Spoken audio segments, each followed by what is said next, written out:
Welcome to the Console Wars, Sega Genesis versus Super Nintendo. We're going to start off here with some Japanese releases, but we're also going to be mostly talking about the North American releases and the war between Super Nintendo and Genesis. So I have here today two lovely men. Would you like to introduce yourselves? Lovely. I am Loren. We did a long-lost wrestling episode together, and we had way too much fun, so I'm back for round two. And I'm Brian. This is my first time doing a podcast, period, I think. No, wait, I've done some before for beer. Cool. I'm one of the owners of Analog Brewing Company, a nerdy and video game-inspired brewery that kind of focuses on retro nostalgia. Basically my second home. Yeah, that's where I come from as well. So that's There's how a we all know sleeping each bag other. under the stairwell. Yeah, that's what that is. Oh, the Hobbit hole. Yeah, Yeah. yeah, I've been there. So, Let's start with the reason we're focusing on North America is because this was a laughable war in Japan. Very Sorry, one-sided. Genesis fans, the Mega Drive got smoked. It didn't stand a chance. It came in third place behind PC Engine, and which I've never well actually played behind- a single time. I have. I'll hook you up. Okay. I've got the NA, the TurboGrafx 16 version, and I also have a PC Engine. So that means it takes CDs? They were the very first company to make a CD-based console. Actually, they Oh, wow. beat Sega to the punch on that. Was it the one that had SimCity on it? And The most legendary game is the Castlevania Rondo of Blood. Oh, Yeah. okay. So everybody has gotten a chance to play that with like Xbox Live Arcade or various versions, Dracula X Chronicles. But back then, you had to spend a good chunk of money to play that game. But How much were games back then, you'd say? I mean, I remember paying $80 for Yeah. Super Nintendo games and Genesis games at Yeah. the time. Yeah. Some Yeah, of them that's went about on right, sale, because but- the previously played bin, which is where I would be a vulture around, Oh, would yeah. normally sell it for $30 to $40, so that would be half price, really. Yep. So anywhere from $60 to $80 back then. If So you, basically, it's like $160 nowadays, maybe $200 or something for yeah, and with inflation, for inflation. sure. Yeah. It's like I remember some of the premier like Final Fantasy 3, which is actually 6. Yeah. You We're not there yet, though. stupid company. I remember paying $100 Canadian for it. Yeah. Retail. Yeah. So I have a new respect. yeah, for we my- got hosed back in the day. Wow. Oh, yeah. I got new When respect the for my parents. N64 how much they came out, it was spent on $250, way ahead in the future, but N64 was $250, I believe, when it initially came out. Yep.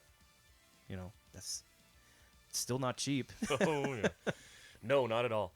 So in Japan, this wasn't even Very close. one-sided. But we have to talk about it because this is where It all started. you can't just talk about what the console is. You have to talk about why. Yeah. And the Ishikawa with Sega at the time saw an opportunity to take a little bit older arcade hardware and repurpose it for home use. Yeah. And really at the time, arcades were hitting the golden era, and more money was being spent in the arcade by far Oh, yeah. than on console games. So they saw a way to bring the arcade home, which is what we all wanted. Yeah, really. and that was the marketing ad back then too, was bring the arcade home. Yeah. That was what Sega Genesis wanted you guys to like. I don't think they were too much into sports games just yet, but eventually, No, I think what's his name, Trey Hawkins? that was the EA Yeah. guy. Eventually, Trip Hawkins. Yeah, was, Trip Hawkins. Thank you. EA guy. I think it was Steven Katz or Cates. Yeah. I think. So yeah, it started off as basically not the first, but the second 16-bit system out of Japan, and you're saying it wasn't in second place; it was third Oh, it behind was PC smoked. Engine It was smoked by everything. and Nintendo. Okay. And I mean, Japan they never had a love for Sega with the SG 1000 and the Mark II, Mark III, Mark IV. Mark Yeah. IV is what we know as the Sega Master System in North America. Mm-hmm. It really never caught on in Japan. In Europe and Brazil, they Especially dominated. Brazil. Oh yeah, still to this day. So on the flip side of it, for the Sega fans out there, you smoked Nintendo in the European countries. It wasn't close. They still to this day spit on the Nintendo because most of the games didn't get translated. It's true. They never got Chrono Trigger. Really? Yeah, I'd Really? be burnt too. Wow. So, but Sega, they saw an opportunity in Europe and they Oh, I forgot. That's Europe. So PAL, PAL Games. PAL Games. Yeah. There, Europe has a lot of legalities where some games cannot be released there unless there's a name change. If they don't like the name, if there's blood in it, it needs to be changed to color. They're very particular about this. Not They to are. sweat off Plus, them. you have to technically change the game from 60 frames Yes. to 50 frames, Yeah. and that. So Nintendo just phoned it in, and the games ran slower. Yeah. Because they just converted it from 60 to 50 instead of timing the game. Yeah. So a lot of games just played slower, and the And music that's and because everything of the power conversion for Yeah. TV in the system. to Yeah. 240 and 50 hertz television. So Yeah. they phoned it in. That's all. But so they were last place in Japan, but eventually they made their way across the pond over to the great US of A. Yes, sir. But that wasn't as easy as it sounds. No, they just like Nintendo had approached Atari before. Yes, Atari had an opportunity to distribute the NES, and they said no. And then they What a said blunder. no to Sega. And That's Sega, saying the same. That's doing the same dumb mistake twice. Yes. So And that's They because back deserve then there was a all of lot of their crap on the misfortune. shelves, though, and I think the executive, what's his name from Atari? I think it's Stephen Cates. So there was a lot of crap on the shelves in North America, and they were kind of afraid to help another video game company because they were probably thinking, "Oh, this is just another Tiger Electronics or something, right?" I think they wanted to was- focus on their own 16-bit Atari computer. And well, What was- can, what can system was anybody that? name it right now? I can't. Right. I think it's called the ST or something, but Oh. nobody cared because the Amiga was out. Yeah. Right. Radio Shack was pushing Tandy, so Atari was dead in the water. Oh yeah. So and then Tonka was distributing the Master System for them, and they didn't like that partnership. But Steve, I think whatever his name is, Katz Yeah, with from Atari. Atari saw something in it, and so he left Atari and immediately became CEO of Sega of America.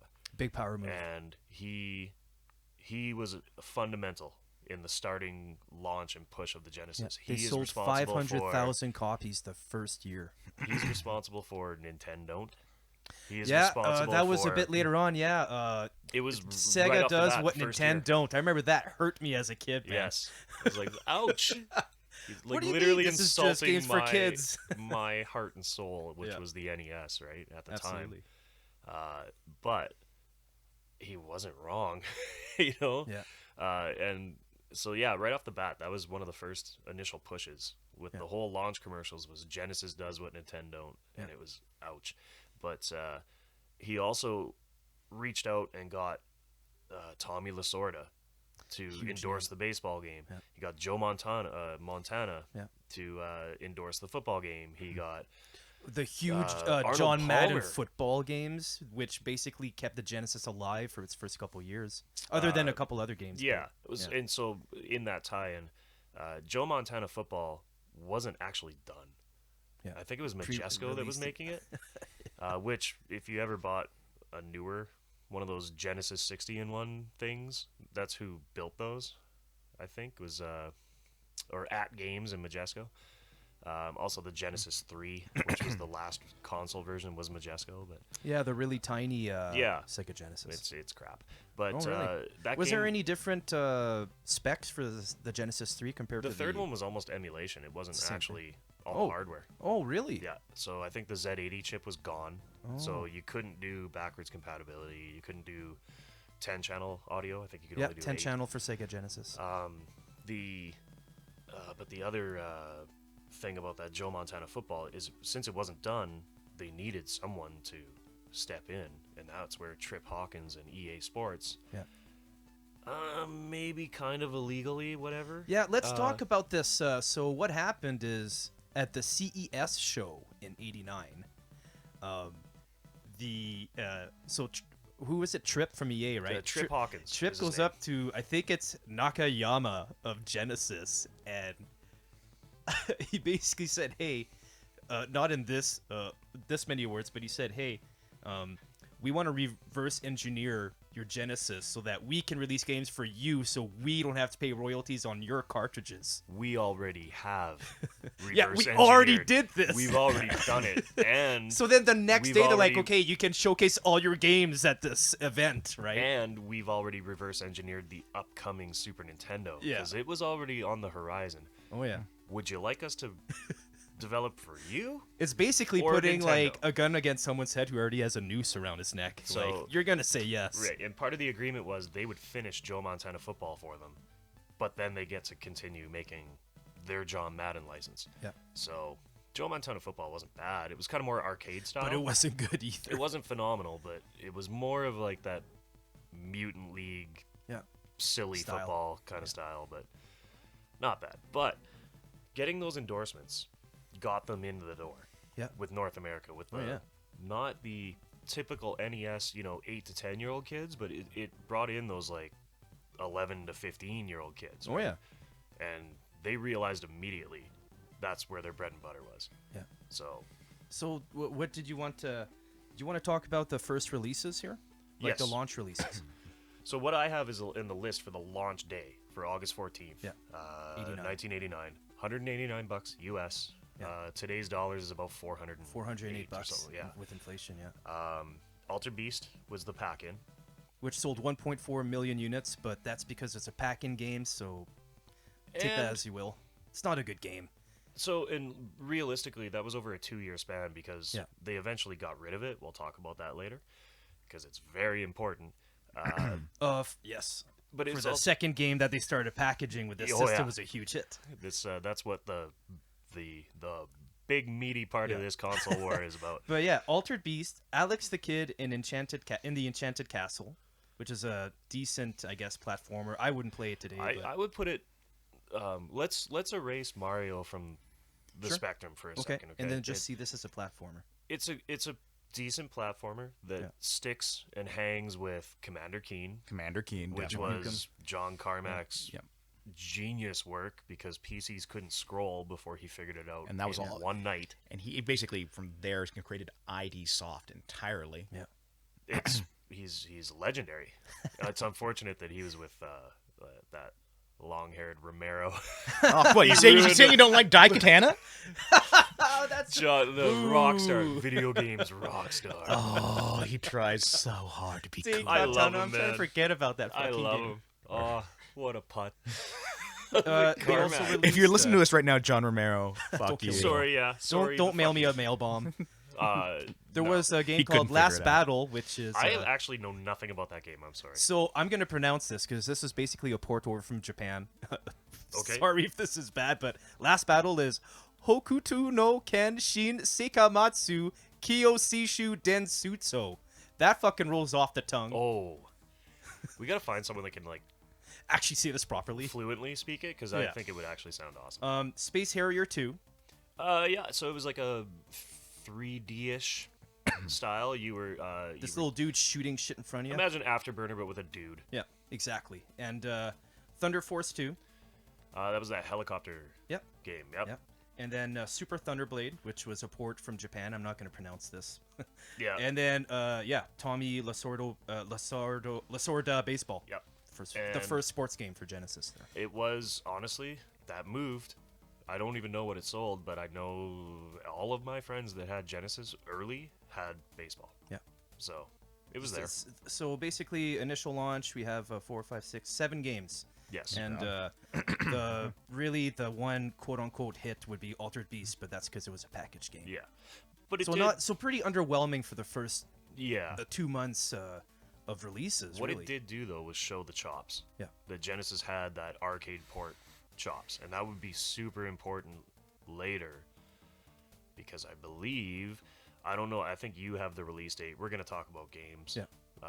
But the one that did it for me personally, where I was like, I have to have was Strider. As soon as That's Strider. much later. We're gonna talk about. Wow. That. But so for the pre-Christmas releases, we in September 1st, '89, we had World Championship Soccer, which was actually pretty decent. Yep. We had Arnold Palmer Tournament Golf. So we're just slowly starting to see some sports games come out here. It looked really pretty, and it played like trash. ass. But then like we finally Harry have Rectum, a hit, that's and how- we have a big third party that finally joined to help Sega out, and that's Capcom with Ghouls and Ghosts, which was is a really good game very important because Capcom was absolutely in Nintendo's pocket at that for time. so long. So they didn't develop the game; they just licensed it. Yeah. But that was a big deal because that was a hit. Yeah. That was a hit everywhere in the 'Cause arcade. It before was then, absolute quarter producers, mustard, but designers, and developers sometimes were bounded by a contract with one video game Absolutely. company, and you couldn't just go re-release that game for someone else because you would get sued back in the day for that. Nintendo had such a strong hold on North America because you were only allowed to make 5 games. Yeah, and we can yeah. talk about that here in a bit about developers creating sister companies to just Yep. release more games Yep. because that was your cap back I'm then. sure everybody's thinking Konami Ultra right Yep, now. But that's right. you also had a 2-year exclusivity, so that game could not go on any other console for 2 years. Wow. You had to sign it to bring anything to Nintendo. Yeah. That's how much of a stronghold. So really think about that. Out of these 5 games, you need at least one hit for your game company, or you're kind of in the fucking water. Yep. Like, you're fucked. You need a good game, and Capcom really nailed this one just by re-releasing a good game to Sega Genesis. Yep. Which is a smart move. And this would happen quite often in the months to come, like where we would see games from other consoles make its way to Sega Genesis, which is a very smart like just move. the precursor. Sega knew they had to bring as much as they possibly could to market, so that you had at least like a 5 or 6 to 1 ratio, like a 6 game to 1 console ratio before the Super Nintendo hit, because they knew it was coming. Oh yeah. And They knew Nintendo's a big fucking player, so they were just to put it in perspective, I know I'm going to jump a little ahead here, but they basically, before Super Nintendo came around, released 130 some games. Yeah, Before Super Nintendo was even released. That's a lot. That is a significant chunk of games. Yes. In a 1-year margin. You Yeah. know.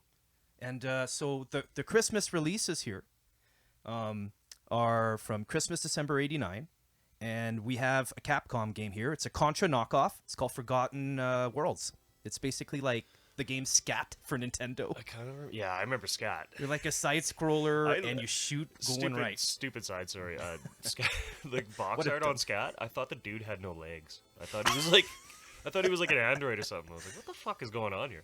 It was just the perspective. Like, it's Yeah. poorly drawn, but Oh, yeah. that shit stuck with me for years, man. You know, I sold a version of Scat, and I sold it for $280. People What? want that game. If I Google Scat, am I going to find the video game or something completely different? I mean, You're make probably sure you gonna put the find dots poop. in there because it's like SCAT. I don't. Yeah, it's an acronym. It's what I don't know what it is for. I can't remember.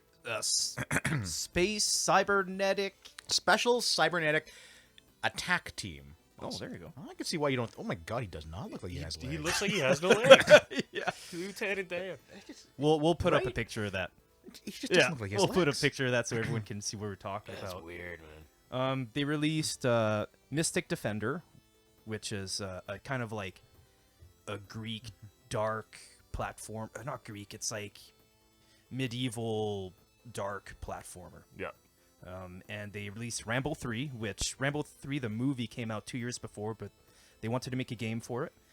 It's kind of like Guerrilla War and Smash TV. It's made by Taito, and Taito is a good game company, Yep. so they're finally getting some good companies here. They released Truxton, which is released by Midway, which I believe Midway at that point was a sister company, or was it its own company? Bally Midway was. Okay, Yeah. And then the last one, The Revenge of Shinobi, and that's like Oh, technically yeah. basically that's the first hit for That was Genesis. the first killer app, I think. Yeah, because the Yep. first one came out for the Master System, so when I they released played that this for a lot. Genesis, people were like, finally, right? That's like basically Mario and Nintendo, and then people were like, hey, we have Super Mario. Holy fuck, Yep. let's try it out. That was a big hit. Shinobi was a big draw in the arcade at Yeah. the time. And that was the year 89. So out of that year, we basically just have one hit, and we have like basically about 20 games Yeah. for the first year, from August, September, all the way to Christmas. So that's not bad. Yeah. It could be better, but that's Well, not too I bad. do remember that first year. So I did have like a couple friends that got a Genesis for Christmas. But here's something for the kids out there. We used to rent consoles. Oh yeah. And it was a blast. You came in a massive black Pelican case. And You have to give him your put firstborn. you had to put like a $50 deposit down just to rent it for a weekend. And you would usually rent the console in like 3 games, right? And it was like $20, and you were trying to save up for a console. It was not cheap, but you had to try it, right? So we would rent a console. And Revenge of Shinobi was definitely there. Good sound. I'm going to put this out of the way right now. I understand that the Sega Genesis has 2 more channels than compared to the Super Nintendo. Yeah. I hate the sound chip for Sega Genesis. I think it's all It's mids very and polarizing. highs. It's polarizing, right? Let's just get this out of the way now. It's so annoying for If most your name games. wasn't Tim Follen, you had a hell of a time making sound on a Genesis. Yeah, that guy knew how to do it was properly. like Rain Man for making beautiful music with a Genesis. It was his work was better than anything on like the PCM based Super Nintendo at the time. Yeah. Like unbelievable how talented that guy is. And let's just reiterate here. It's 10 channels. So that means like you'll use 1 or 2 for your sound effects. That leaves you with 8 channels to do whatever you want with music. Yep. I don't understand how Genesis didn't like really use this to full force. Because FM synthesis is notoriously difficult to program. That's from what I understand. And I mean, the crunch time back then, like you have a 150 team, big or 150 member team for games per now. game. Yeah. You had 3-4 people back then making a game in 3 to 5 months. It was you don't get 4 years to make a game back then. You had months. Yeah. So a lot of things were cut. It's true, and it's not Genesis' fault that they can have the absolutely phenomenal SSMP chip that the Super Nintendo had. That was a hell of a chip. Like Sony, thank you so much, for signing that contract with Super Nintendo, because that's way better than the 8-bit chip. Oh yeah, the capabilities alone. Yes, we'll get to that eventually, but overall, but yes, the sound was more capable on a Genesis just because you had unlimited range with the synthesis, but nobody took advantage of it. Nope, no one. Except for Tim Follen. Yeah. And rumored Michael Jackson. Yeah, Michael Jackson, rumored to have worked on Moonwalker. Sonic 3. And yes, that's right, and Sonic 3 and Sonic Knuckles. Moonwalker. There's an interesting side story. Yeah, Michael Jackson Moonwalker. The movie was interesting.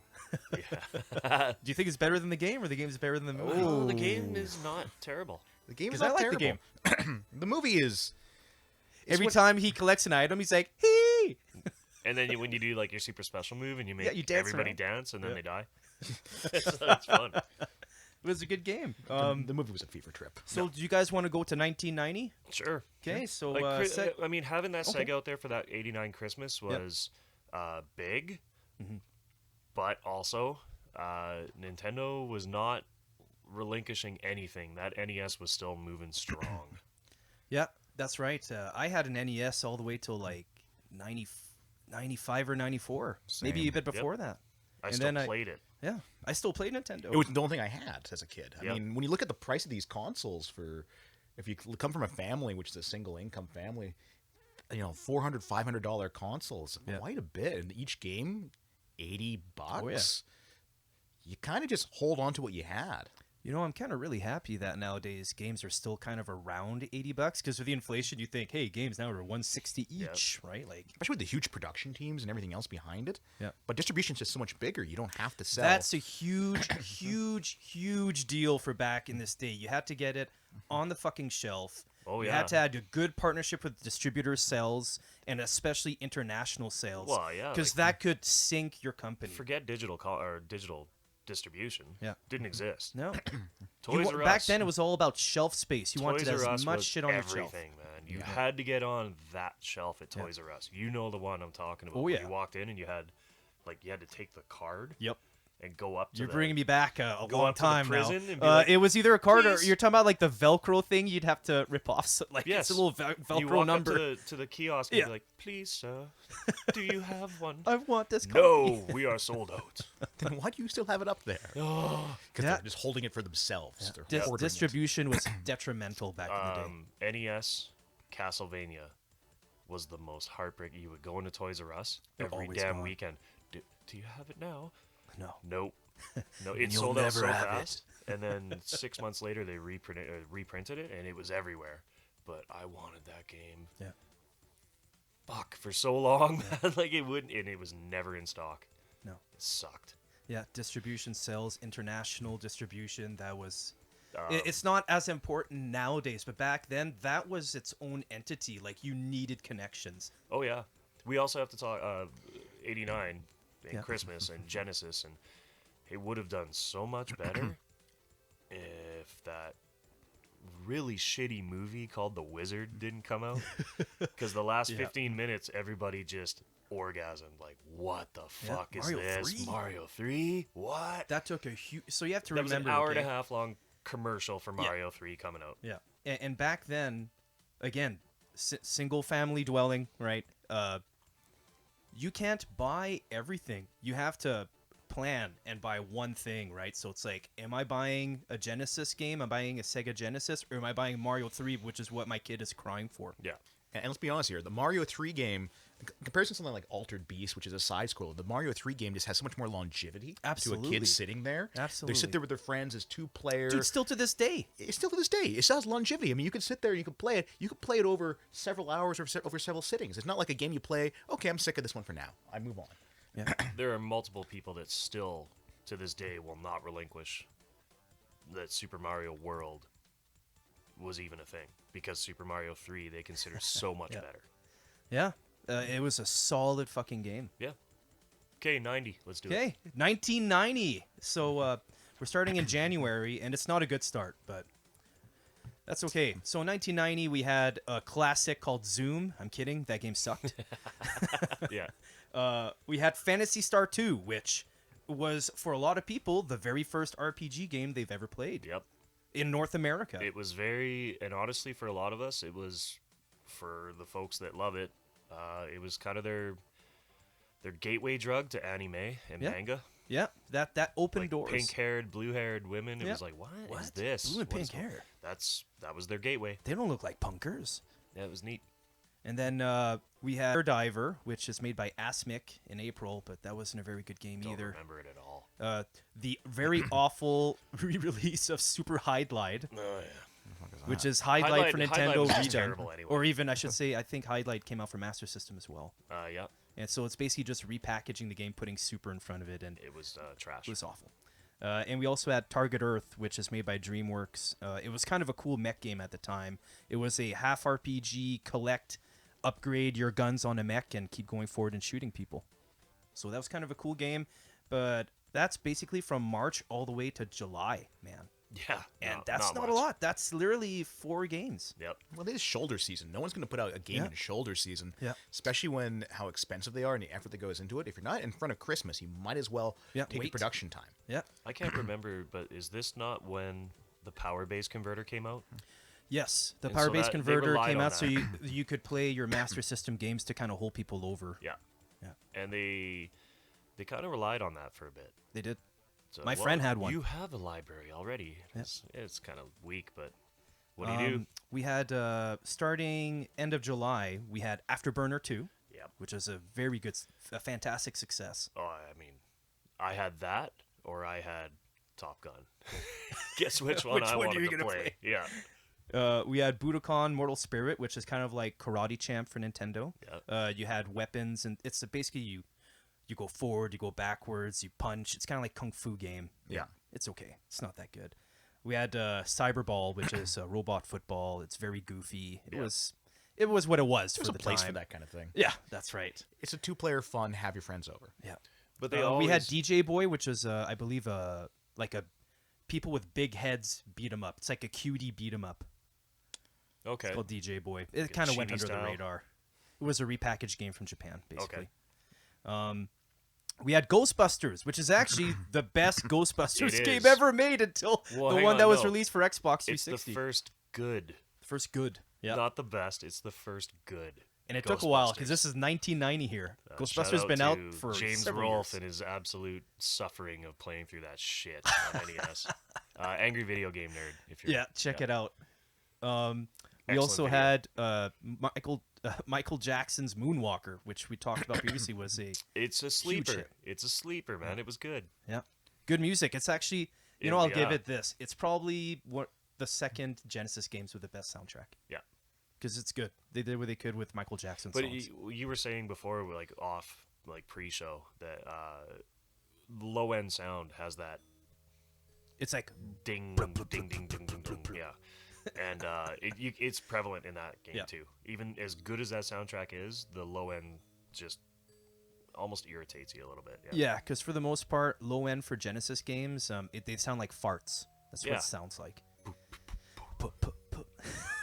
But anyway, we also had we have another sports game, Pat Riley basketball, which it is what it is. Yeah. Yeah, you had columns. I mean, Columns actually, it deserves a little bit of talk too because it was pretty decent. Didn't it take a first place award in the year as one of the best games coming out? One for of the Sega? best puzzle games. wow, really? Yeah, I it- actually it- had no clue. It Yeah. was EGM, I think at the time, Electronic Gaming Monthly gave it it one of their won a awards. yearly award. Wow. I- So I it's kind of miss- like, are we putting on the same pedestal of Tetris?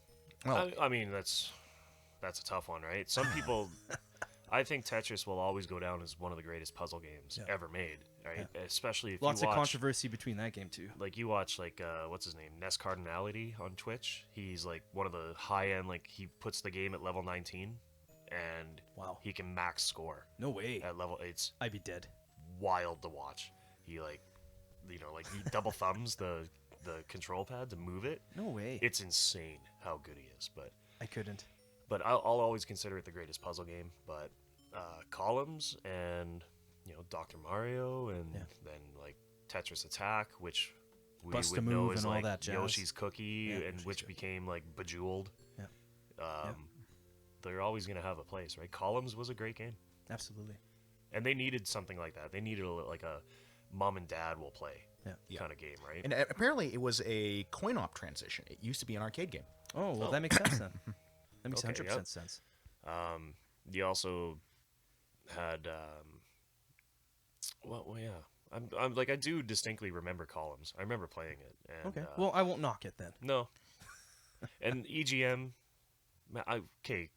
While we're talking about that, Yep. I miss video game magazines. Like Yeah, I magazines are a miss- thing of the past, man. especially like Sushi X and EG. Like Electronic Gaming Monthly was the best magazine ever. Yeah. Ever. Nintendo Power and all that stuff. The cover and like the guides that would come with Nintendo Power were pretty cool. Posters. What video game magazine I used to always pick up, but it was the edgy one. I forget the name of it. Game Fan or Game Die Pro. Hard Gamer. No, it was edgy, more like humor valued. Oh. I forget what it was. I'll look it up. Computer. There was Game Pro. Yeah, like Die Hard Gamer was one mag.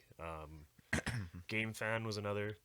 They had their biases, but EGM was probably the best one at the time. We also had James Buster Douglas, Knockout Boxing. This is before so he beat Mike Tyson. Yeah. So that's why they were releasing this game, because I know people are going to ask, what? They released Mike Tyson Punch-Out on Nintendo. Why is it? Well, it's because Douglas actually beat Mike Tyson for this year. But then don't worry, Mike Tyson's going to come back on cartridges the following year because he fucking smokes him. Yeah. But other than that, that was a Buster kind Douglas of a shitty was a game, one and really. done. And Yeah, you played that once and you never played it again. You had Shadow Blasters, which is not very good either. I'm not even going to talk about it. And then we have the very first racing game, Super Monaco GP, which is for some I of the loved first. this game. Yeah. Apparently, I it's a played the very big shit game. out of this game. Yeah. But it was only Monaco. That's just Like, it's such a tight, unforgiving track, and like, wow. And I should I'm a massive Formula One fan. I follow it very, very, very tightly. So I've always loved it as a kid, right? But it's one damn course. It But sucked. eventually, Genesis would release dozens and dozens and dozens of racing games, and they only got better. Yeah.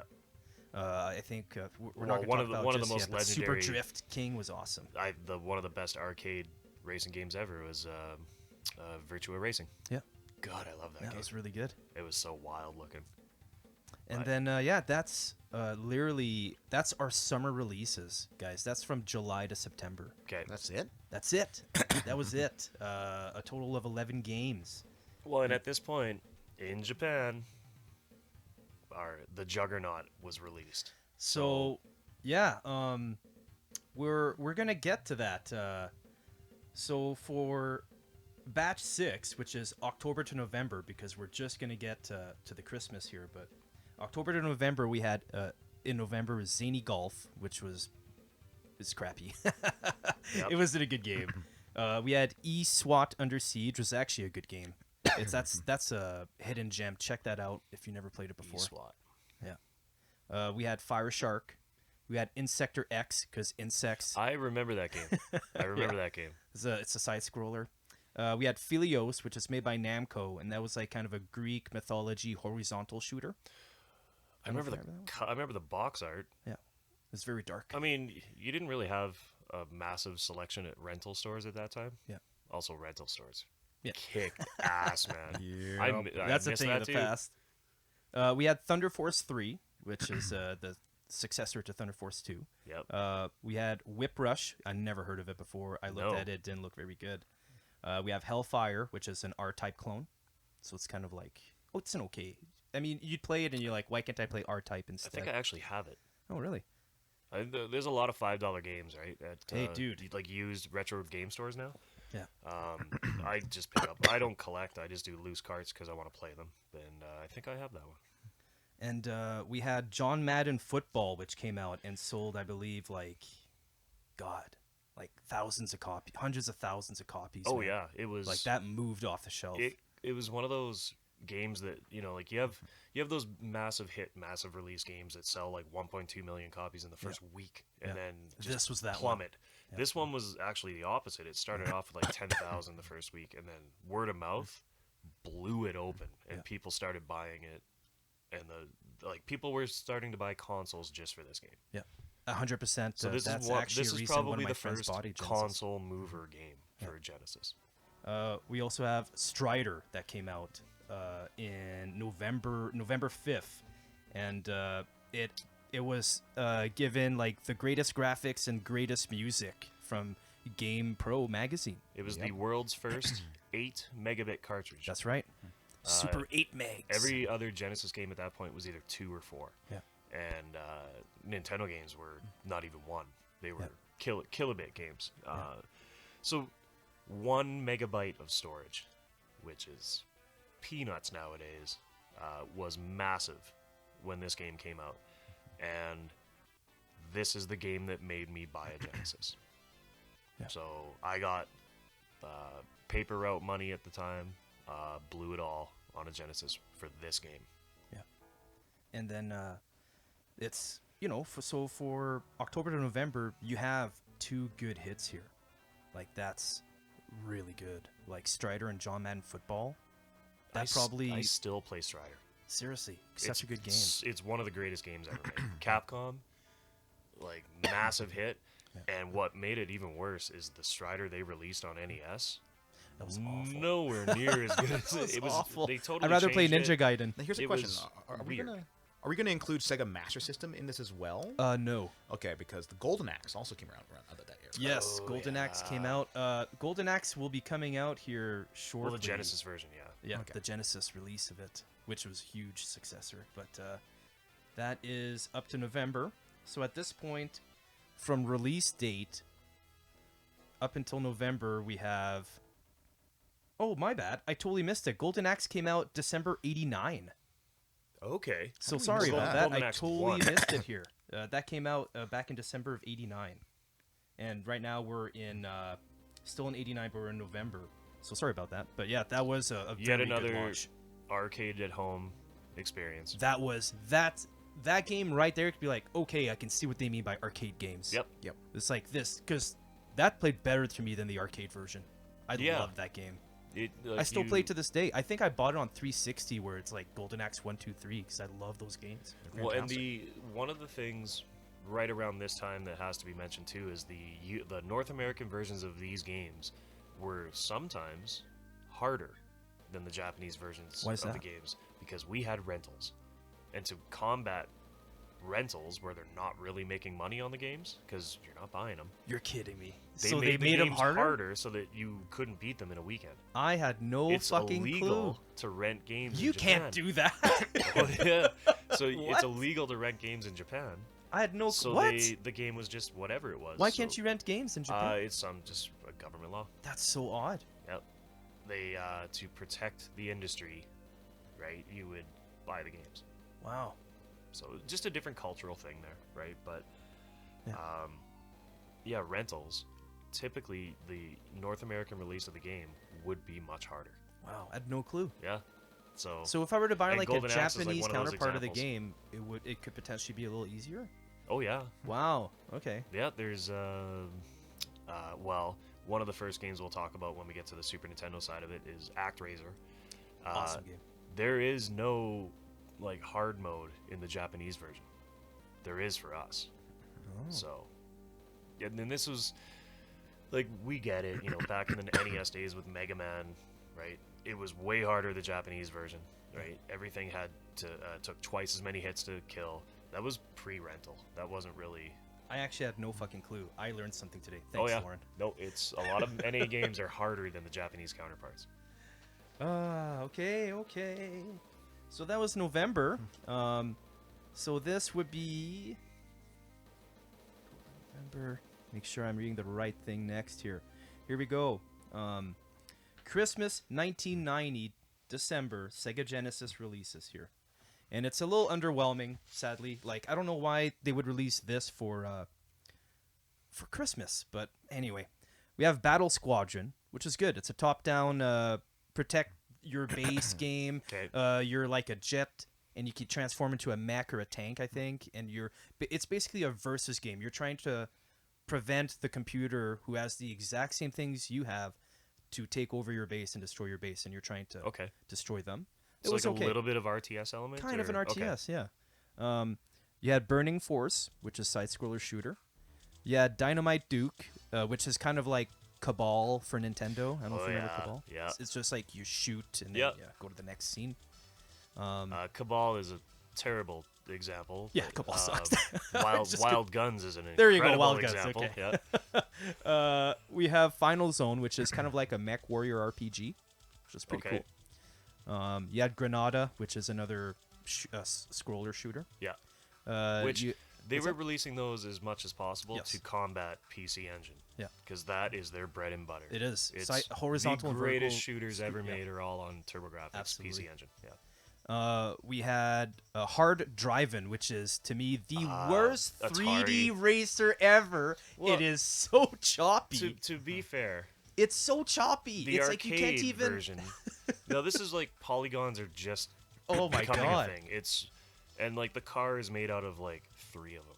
Yeah. Okay, like the windshield is 1 polygon. Yeah. It's, so It was a it terrible looks like game. Tesla's new truck. Yeah. You know, and the game is like it's scrolled at about a solid 2.5 frames per second. And that's being generous. That's being it's- super generous. It's shite. Yeah. The arcade game was like, wow, this is the future. Yeah. Like you can see how the polygons are going to make Yes. everything look 3D. but definitely should have not been ported over to the Genesis, man. No, it should not No. have come home. No. Because the cabinet that thing was built on, It's a big cabinet.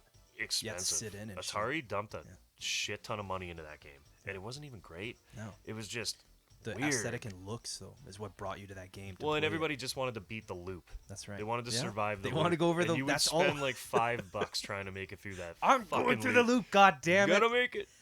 But no, you'd spend your allowance trying to get through that fucking thing, man. I hated that game. Yeah, fuck that game. I hate this game, but some of my friends actually like this game. Why I have no fucking clue. But EA's Lakers versus Celtics. I hate basketball This games. was the very first one, right? Like, Yeah, 'cause it's the the first Bulls one. versus Lakers was the next. Was year. after. Okay, Yeah. Terrible. I can see what they were trying to do. I'll I defend understand it. that's the first basketball game I'll they defend do. it. I loved it because Really? the dunk animations were fucking cool, man. But every fucking time, like an animation for every single yeah, I mean, one. like Double Dribble was the only I hated that game too. good experience we had Yeah. with a basketball game. Really, like think before, like NBA Jam. Yeah. Name a good basketball game. A good, like Double Dribble was passable, I can't think of one. right? Lakers Celtics was more passable. Because it had that TV angle. Yeah. It looked, Yes, it did. Instead of Okay. it being like straight left right or up down, it had that odd isometric, like TV angle, TV camera angle, and it felt more realistic. Yeah.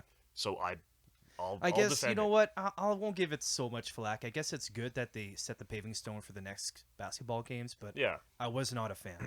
like NBA Live now, it needed that building Yes. block. Okay.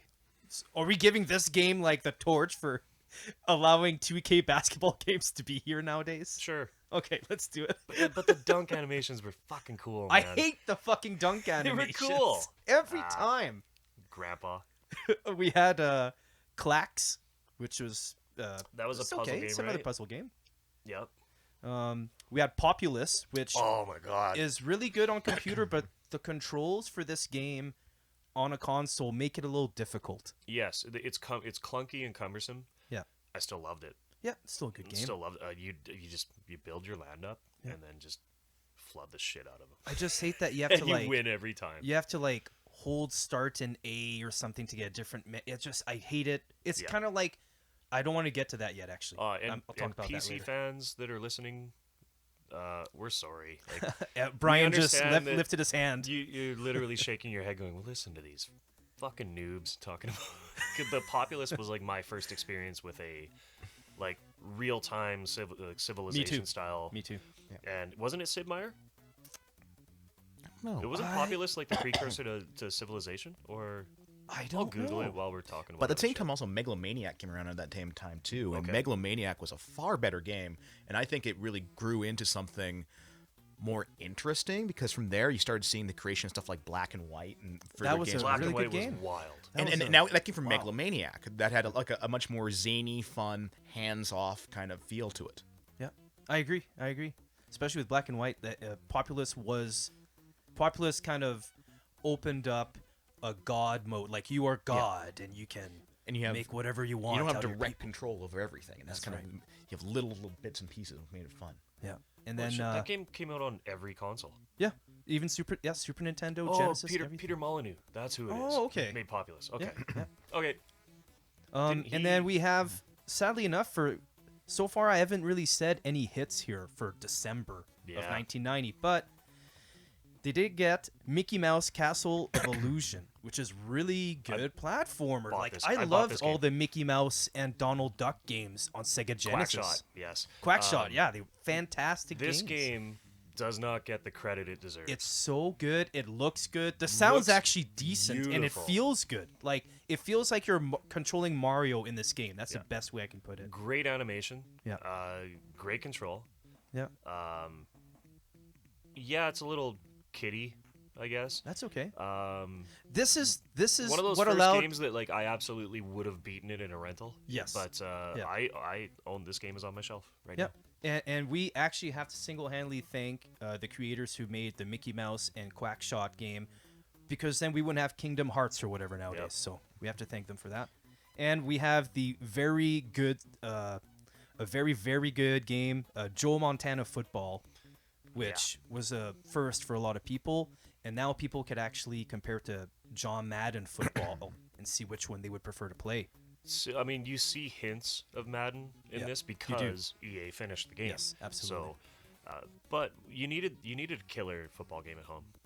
Like Yes. NES had a couple absolute winners, like 10-Yard Fight and John Elway's quarterback. John Elway's was really good, and then of course Tecmo Super Bowl.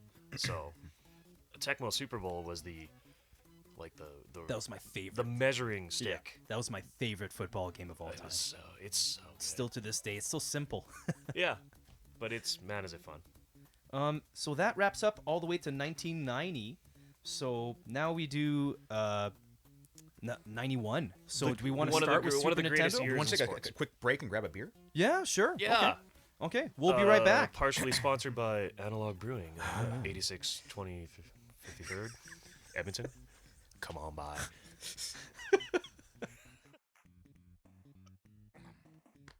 Well, we just had a great beer break. Yep, that That's was good. delicious.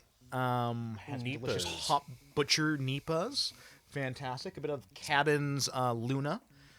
We're happy to be back. Literally fire water. Delicious, tasty firewater. Firewater. It's a good time. It's a good time. So, anyways, let's get back Air into it. We're 11.5%. 11.5. It's Yeah, probably hitting me a little harder than I'm 13.9% sure. expecting. Yeah, That's why I'm thanks, a little more Cabin. talkative than I'm. We are in January 1991. We're still talking about Yes. the console wars, Sega Genesis and Super Nintendo. And I'll be covering right here everything that was released from January to April. Okay, so this is from January 91 to April. Okay. So pay attention how many games there is and just really how much crap there is out of the releases for what is that, like a 4 or 5 month stint? Yep. Yeah, so we get Techno Cop, which is a kind of a really super gory shooter driver game.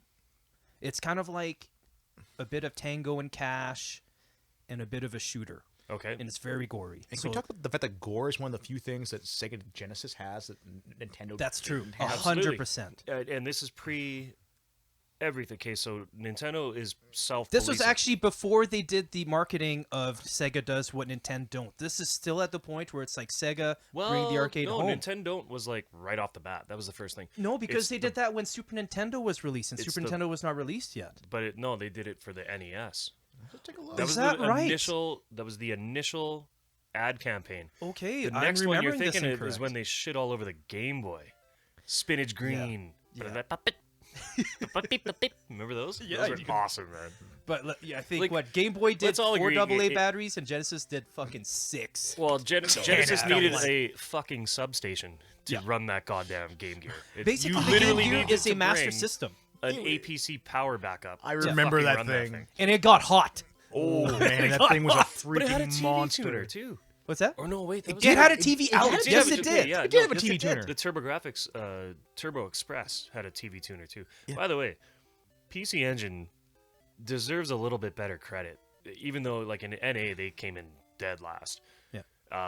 But their shit was cool, man. Like their portable system was you just took Oh, the what was Turbo. that called again? It was the Turbo Express, and you put TurboGrafx cards. Oh, it kinda in looked like a Game Boy. It was had a 2 portable buttons, right? TurboGrafx. Yeah. It was literally the same damn machine, but portable. Yeah.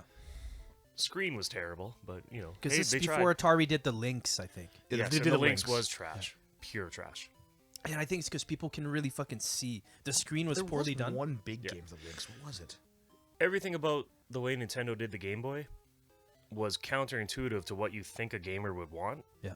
But in the end of the day, they were right on every single aspect. Because they released a bunch of sequels, Metroid 2 and all that. Battery life was Unbelievable. everything. Absolutely. If it ran for 20 hours on 2 AA batteries, that's everything. You can still game. And Yeah. we realized, okay, we don't need color. We don't really need color, even though it came later. Yeah. But they were so smart on the Game Boy. But we're not Absolutely. talking about that today. No, And it no, was we're not talking. indestructible. Maybe that'll be for Oh, another Oh yeah, time. no, We and can do a it literally handheld- took a Scud missile in Desert That's Strike true. and survived. Yeah. Holy shit! Absolutely. They that was part also of an ad for Game Boy back then. Yeah. Blue Lightning. That was the game that came out on Atari Lynx. Okay. So that's like a horizontal shooter. I think so. It was the same one we were talking about before. It was a launch game for Sega Thunder Force Genesis. 2. Yeah. Yeah. So it just came on Atari and Blue Lightning as a portable. Yeah. Okay. Okay, so yeah, that was Techno Cop. That was a little bit of a segue away from there, but that's Yeah, okay. it That's what happens. the show's Yeah. about. Yeah. We had a game called Arrow Flash. It's very forgettable. If you don't know what it is, I don't blame you. It's I've not a never good heard game. of it. There's Sword of Vermilion, which is an RPG. Absolutely. And it was good. I played it. I think I remember that one. It was good. It was actually a good game. That came out in January. It was like a console version of what a PC gamer would have played at that time. Absolutely. For an RPG. It Yep. was not console RPG. No. American style. We have Like Dungeon Crawl, Airbusters, kinda. which is a port from Aero Blasters. Yep. And that started off a series. Aero Blasters is actually pretty popular. Yep. At least I remember it, It was being excellent. a popular series. PC Engine version is it's Yeah. good. Eventually moved over to Super Nintendo as well, I Yep. believe. We have a game called Buy My Run, which came out February, which I have no fucking clue what it's about. Buy my Myra. Buy My Rights. We have Gain Ground, which is a strategy slasher style of game. It's kind of weird. Okay. We had Sword of Sodan, which is another RPG. We had Powerball. We had Bonanza Brothers, which is actually kind of a 3D cell game. It's a 3D side-scroller platformer game where you're two robbers. You break into someone's house, and you have to steal items from the house, and you have to leave before the cops get there, because the cops are in the house and they're trying to chase you down. Okay. So and there's actually a hidden gem. If no one actually played Bonanza Brothers, I highly recommend it. It's a very good two-player game. It's so fun to look back on the library now. Yeah. And have not so much the rose-colored nostalgia glasses, but just a more mature mentality back to these games. Yeah. And appreciate them for what they are. Absolutely. We And liked different things back then. Like the games that we would have absolutely scoffed over, because everybody listening has to understand right now, and you older folks will remember this. We had the back of the box. Yeah. That's fucking it. That was it. And we saw 3 screenshots, Yeah. and anybody right now, pause this, Google the 7th Saga on Super Nintendo, Yes. and read that box art and go, yeah, that's the best game I've ever heard. Like, it's like you literally get 2 paragraphs to sell the game to me, Yeah. and boy did they not. And let's be really honest here. If you wanted a game review back in the day, you had to buy a magazine. Yes. And that didn't come out till far after the game came out. Yeah, I mean, Yeah. sure, they did get advanced copies, but you like that magazine was monthly. Yeah. It was not, you go to IGN or you go to 1UP and get your review Again, today. let's Even just talk on about Facebook, let's talk you about just had to this. say Wait on launch, 3 this game weeks is for the coming. Let's talk magazine to about come out. this. So 1 copy to the office, and Yeah. that copy actually had a sticker on the inside of the cart that said "Sent to Jeremy Parrish." Yeah. Right, like Jeremy Parrish was a guy that reviewed a lot. Crispin Glover was another guy that. yeah, you either had to be a made person Yeah. to actually have physical copies so that you could try it and actually do a good review, or you'd look at the fucking pictures. Yep. And they would write and base their opinion on that. And there's which is with nuts. EGM like Dan Shu, right? Yeah. Like these guys got copies early, but they had to blast through the game and then write Yeah. the review. And we all had our certain it's all guys that subjective. when they did the reviews, I trusted. Me too. I trusted 100%. Sushi X, and I hated 100%. Crispin Goy or whatever his name. Like he was full of shit, and he hated he Everything. hated shooters. Yeah. So because he sucked at them, so he always reviewed them lower, right? Well, fuck him. 'Cause it's So I'm subjective. not going to listen to it. I'm going to listen to Sushi X, and Yeah. Sushi X was the fighting expert, right? So like you, So I you guess had it your really depends alliances. who is reviewing what at the time. You Very much really so. had to pick your battle. And it's just a different world from today where on launch, you get reviews saying, this game is crap. Yeah. I hope you didn't pre-order it. There's another fucking weird thing that we Yeah. started now. Yeah, Pre-ordering. actually, you know what? Yeah, so for example, I believe a lot of people didn't like the NHL 22 game that came out. Okay. It's pretty buggy and whatnot. And it's like, I hate this game. It's so buggy. Guess what? Back in the day, you'd buy a game, and some of them weren't even fucking There completed were at no times. updates. There was no no updates. no updates. So if the game froze at stage 5, that was it. Yep. Like that's There were- that's not just your game. That's every single other There fucking were copy. revisions though. There were okay. This is coming from the Yep. speed gamer side of me. Okay. Okay. Legend of Zelda, Link to the Past for Super Nintendo. Which came out this year. 1991. I'm talking about. Legendary game. On the Super Famicom, Yeah. there are 3 or 4 versions of this game. Really? Final Fantasy VI. 3 or 4 versions of the game. If the very first version, if you did a sketch in the one like Realms Cavern or whatever, it would lock the game. It'd soft lock the game. Further revisions fix that. But for I actually didn't know. certain speedrun people, the very first version of Link to the Past, you can sprint and hold your hammer out at the same time, and it saves tons of time in certain dungeons and getting around the main world. Right? You can wiggle walk your way through like the corner of a rock, Okay. and it will like warp you across the entire map. All this shit is fixed in the later revisions. And so as a speedrunner, you don't want that. Yeah, you want So that when you're original going copy. shopping for these games online, you're like, which revision is it? And you have to look at like the code on the back sticker, Yeah. which you can't always. So some guys are buying like 3 or 4 versions of the same game because they're just trying to find that perfect version of the game to beat the game That's fast. a lot of money. It's a lot of money. And those games aren't cheap when they're No, buying them. not at all. So yeah, there's this whole other sub community of people buying certain versions of games It's because they can true. beat them faster. It's true. Because you would have to look for either differences in the cartridge, the code, or the amount of screws or pins Yeah. in the back. And Some of that's them how you had can kinda 5, tell. some of them had 3. Yeah, it's a weird subculture of gaming, but It's kind of a reason, and well, I don't suggest anybody else do it just for this reason, but it's one of the main reasons I actually sold my library is that a lot of people are very good nowadays to fake a repro card, Yep. and you have a very difficult time figuring out if it's real or not. Yep. Or the original one. So I'm like, you know what?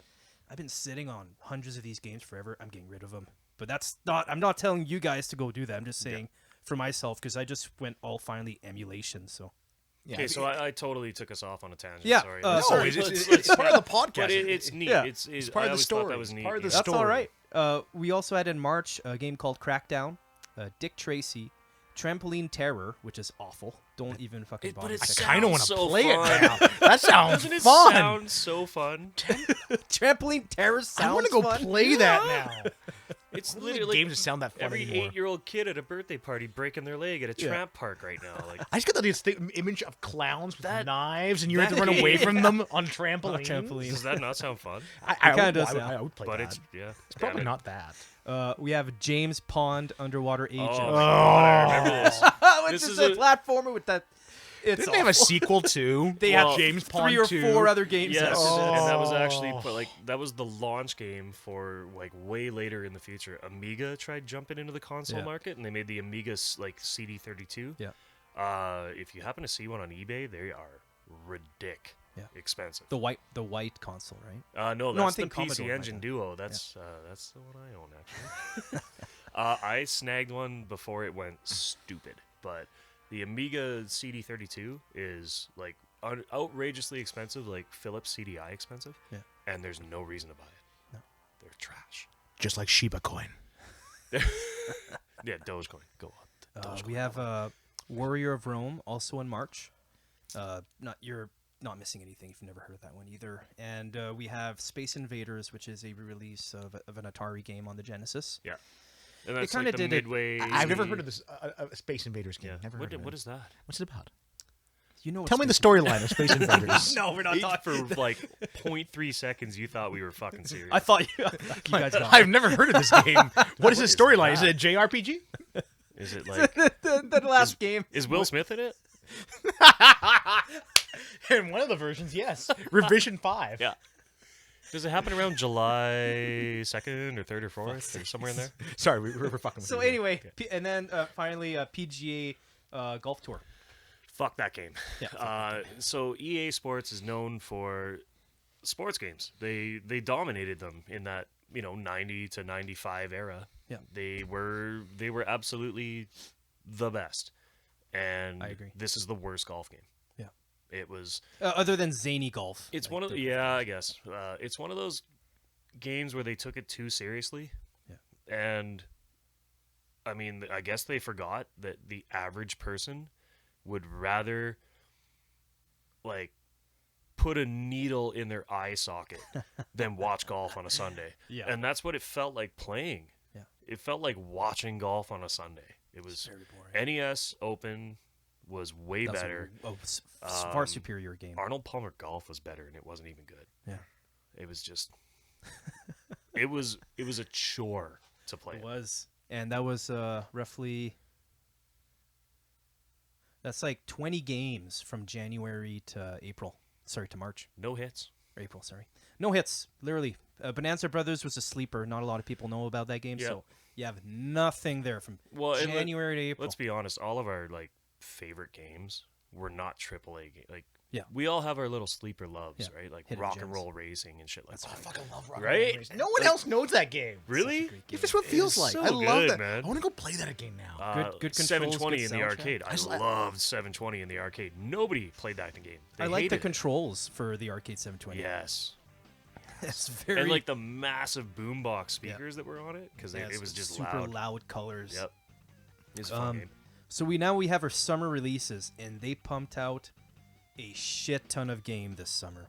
And this is And this is to the say, summer. This is where a big change happens for Sega Genesis. Yes, The summer we of have video to games. state that they knew what was coming Oh, yeah. in 3 months. Yeah. So They- we'll get It to was- this, the but whole world they did a knew huge what game was changer. coming, and just like Nintendo absolutely stabbed Sega in the heart when Absolutely. they released the Genesis in Japan. Yeah. They released Super Mario 3 a week before the Genesis released in Japan.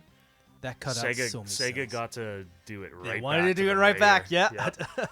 An eye for an And eye. but this one to me was it changed gaming more than Mario 3 did.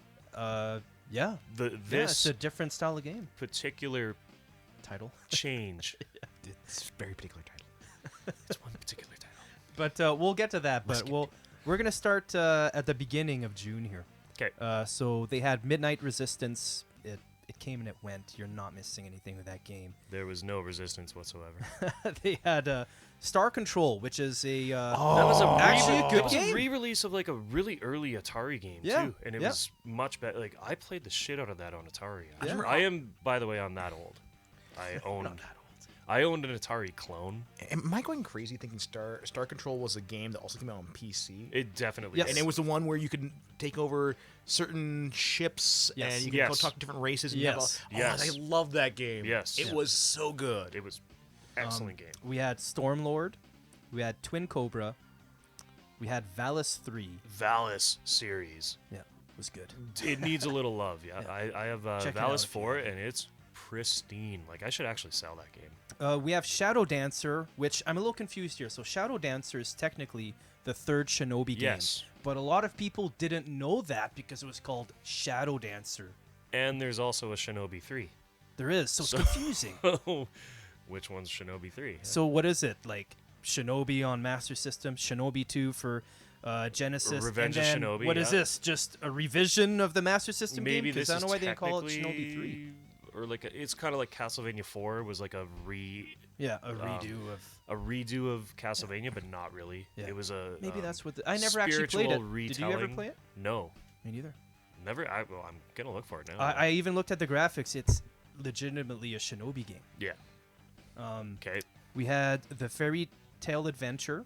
We had King's Bounty, Conqueror's Quest, and Might and Magic 2: Gates to Another World, all by EA. These are the first 3 EA RPG games Yes. ever. And King's Bounty And was Might and Magic was a classic. that was Might a and Magic was good. relicensing. Might and Magic 2 was fantastic. That was a relicensing for sure. Yeah. and that definitely learned But lead into Might and Magic has teeth, and It that does. was going after the PC crowd. Absolutely. and in the Heroes of Might and Magic series, it's Oh, yeah, still to this 100%. day a strong series. Yep. Is that by SSI? I forget. Heroes of Might and It Magic. feels like it would be. Um, It feels Oh, like it I'm would sorry. be. SSI is Advanced Dungeons and Dragons and But, Dungeons. but and Dragons. SSI also has a lot of that strategy games and things Yeah. like that. And Heroes of Might and Magic had that same kind of feel to it. So maybe it was. So I Might don't know. Magic 2 is an EA release, but Yeah, but Heroes of Might and Magic. When did New, that? Heroes New of Might World Computing. oh, okay. But, what But about Heroes? I of wanted Might- to look at who I wonder who does Heroes of Might and Magic.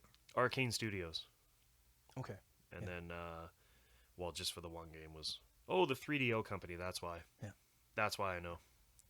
We also had Miss Pac-Man, Onslaught, Ultimate Quicks, Uh, Jewel the, Master. the Genesis Miss Pac-Man is a absolute one-for-one Yep. port to It's the arcade. exactly it is what it should be. pristine. It is perfect. We had Blockout. We had F-22 Interceptor, which was an awful 3D game. Do not play that. The box art was so good though; it totally conned me in. I rented it. We have Mike Ditka's Football, which is awful. Yep.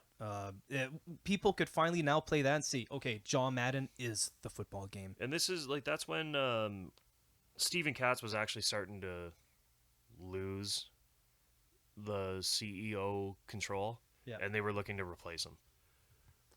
I'm pretty sure that's right around then when he got replaced. Yeah. And then we also had Batman by Sunsoft, which is a repackaged version of the original Nintendo game, but you don't have the good feel of the Nintendo of I don't know if you guys played Batman on Nintendo, but it feels good when you play it. Sunsoft killed that game, man. On Genesis, okay, they added the Batmobile and the what's the flying Batwing The and the Batwing? Batwing. That's it. But instead of having a bunch of different bat gadgets, you only had the fucking grapple gun. They got rid of everything else. Literally. Why? Exactly why? No, that game absolutely smoked It- on the Nintendo. yeah, it was but it did so not on good. Genesis. So good. We also had 688 Attack Sub. I love this game. This is basically silent service for Nintendo. It's a submarine strategy game. And you have 10 missions, and you're supposed to sink down German U-boats. And it's actually very, very well done. It's called I would play 688 that. Attack Sub. Check it out if you've never God, played it. it's Michael Katz. Oh, Michael I've been Katz. calling him. Sorry, Steve. Oh, he's gone anyway. Sorry. Steve. We had Alien Storm. What a bummer of a game. Centurion, Defender of Rome. Crossfire. Rampart. Rampart. No. Yeah, everyone It's loves Rampart. It's Like, fun. People in Wisconsin love Rampart. and we have the second Mickey Mouse game, Fantasia, Yes, which was really good. it was good.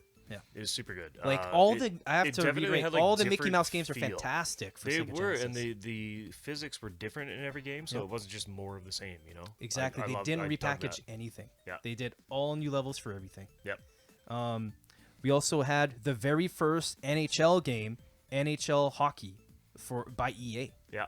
And this is not NHL 93. It's just No. NHL Hockey. Yes. And finally, we had basically, this is the first hockey game for Sega. Before that, the greatest hockey game you could play is fucking Nintendo Ice stuff. hockey. Ice Hockey and Blades of Steel. That was it. Blades of Oh, freaking you know, Steel. yeah, Blades, way better. Those were the only but two. just There you was to fight. nothing else, really. And also getting to play Life Force on the second intermission on the That was awesome. fucking cool, man. Konami, you know how to fucking stick your People shit in. fought over the first controller just for that shit, man. That was good. We also had Spider-Man versus Kingpin. Not a good Spider-Man game. No, and I mean, you're gonna hear that over and over. It wasn't just the Genesis that suffered from that. Every Spider-Man game sucked ass until GameCube, man. Well, I have to say, Spider-Man Maximum Carnage was. It was actually it was a good, kind of for the time. yeah. But I wouldn't play the it GameCube now. was an absolute winner. And what else do we have here? We have Street Smart. Never heard of it. We have James Pond 2, codename Robo Cod. Yeah. Yeah. You can't see it now. I'm rolling my eyes. It's good. It's good. Is I can it? audibly hear your eyes right now. We had Turrican, which came out, which Yep. is a huge hit. Turrican was great. Awesome soundtrack, great feels, great controls. Yep. It's like, I want to say this, if anything, is a successor to Contra. Oh yeah. Okay. It's just a good side scroller shoot 'em up. Yep. Like, you can't take that away from me, man. Fuck you. Oh no, it's We have Streets of Rage, which came out. damn. Now remember how I said I did not like all of the music for Genesis? Finally, this game did it right. Rocked Like, it. Awesome fucking music. Like, Not- I like, cannot don't even end. say that It's- enough. What an outstanding beat 'em up. Yeah. Outstanding game. Because we're talking about Capcom. Take a one step aside. This is also the year that Street Fighter 2 gets dropped. In the arcade. No, In no, the in the arcade. arcade. Yes. In the arcade. Yes, in the That's arcades. what I'm talking about. Yeah. But like this is important because It is important. Genesis is setting itself up as the arcade. Didn't Street Fighter 2 come out in 88 or 89? 91. Street Fighter 1. Oh, Street Fighter 1, that's right. Street my fault. Fighter. Yeah, Street Fighter 2 just was- called Street Fighter, and I think Yeah. you can only play as Ryu or Ken. Yeah. That's and it. Sagat was the bad guy. final guy. Yeah. Street Fighter 2. That's gonna be And that's that's gonna gonna- be on part 2 of the console Oh yes, wars. for sure. It is, because but that it's is an a important, massive, but it's an like, we important have to thing mention it within now. this realm because Yes. it brings in the idea of these graphics, this fast control concept, Yes. and just what's going else out in the world at the same time. Absolutely. And now people at this point in 1991, they know who the fuck Capcom is. They Oh, know yeah. Exactly. who This did, is like the they know Capcom who did knockout. Mega Man series. They know They know had- Capcom They can had a do stable great of games. like Incredibly probably strong games. 15 games on the NES that were like Massive triple A. hits. They made all the, the Little Disney shit, Mermaid, and that triple sold A. thousands and thousands Chippendale, of copies. DuckTales, DuckTales. goddamn DuckTales. I've played that game way too much. Everything in that stable was so good. Yeah, Chippendale. Mega fucking Man 5 and huge. 6, they kind of started getting shitty, but Yeah. Now- Mega Man 3, how like you had this massive juggernaut of 2, Yeah. and you made it better. Yeah. Unbelievable how they did it. Now here's a question: Did Capcom entirely license all their games just to Nintendo? At the time, Yes. yes.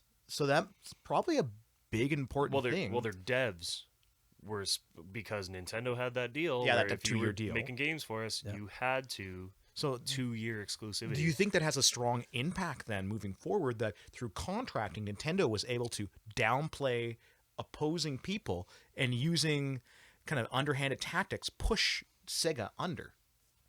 That's a good way of putting it. Well, Because it's think about it, they definitely didn't how- have they it's- didn't have access It's to what these. they did to Master System. It's what they did to Atari 7800, ColecoVision, everything that in television, everything that existed in that post crash of '83. Yeah, the video game. Nintendo crash. buried, and they did it when they went to the public. They were like, "We're doing it for your benefit. Yeah. We're ensuring quality control." But in reality, they were monopolizing the United That's the States. thing. They're monopolizing some of the best studios for themselves. Absolutely. When even though they were turning to those studios saying you can only release 5 games, could Capcom not have turned to Sega and say, "Hey, we got these other 3 games in development that we can't release under here. We would love to give it to you, but Yeah, Yeah, yeah. could And absolutely- through monopolies, And I they- think that's an I important forget, thing but to did live by. Capcom have a sister company as well? I can't remember. I'm gonna have to look back into this. We'll have I to think find they might the have. secret name.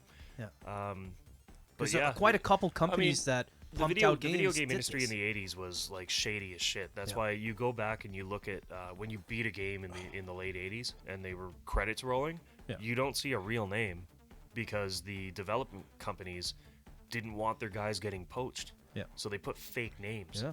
in the credit roll. Yeah, it's only a couple of games that would actually say who would the producer do. Like for example, Nintendo the, only because Yeah. they knew nobody's coming to steal Yeah. our guys. Yeah, Right? like Contra, Super Contra. You beat if you beat those games. Yeah. If you beat those I don't games, even know what I even looks at like. the end of it, it actually says who did the music, who Yep. developed it, who produced it, who were the game designers were, and that's good because as a game designer, you're like, hey, I made Contra. Yep. Fucking prove it. There's my fucking name at the end of the and game. it wasn't until right around this time when they started putting real names Yep. in the credits roll because they were very protective of their own employees 100%. and they did not want them poached. Yeah.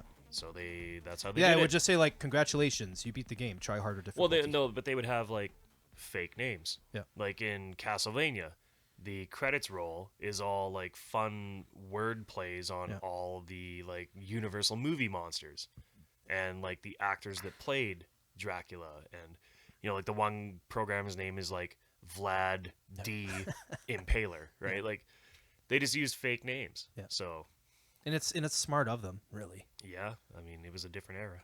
Yeah. And we're still here in the summer releases. Yes. We also have the one game that totally flipped everything over because it wasn't just a game that got released, it was also packaged with the Genesis. Battletoads. This is before you name the game, which we all know which game it Come is. on, we all know what it is. Michael Cates actually stepped down at this point, Oh, did he? and Tom Kalinske stepped in. And That's Tom right. Kalinske is the guy that said, "My first order of business, drop the price $50 Yeah. because you know what's coming, and Oh, yeah. we have to be $50 cheaper than them Yeah. right now." Yeah. So they actually dropped it $40. It was $149.99. That's right. And he said, Which is $300 in today's Altered money. Beast has no legs. None. It's nothing. It's dead. Yeah. So change the packing game. Yeah. And he said to Yuji Naka back at headquarters, I need a Mario killer. I need a mascot. Make me one. And it took a while to do. It got rejected several times till finally they You know what the original hit mascot gold. looked like, right? I looked at a couple of pictures, yeah. Some of And them are I'll post questionable. it up for you guys to see, but Yeah, they were very violent and gory and scary. It was a lot of American pushback. yeah. Why we now have a very comic and cartoon version of this character who we all know is coming. Yeah.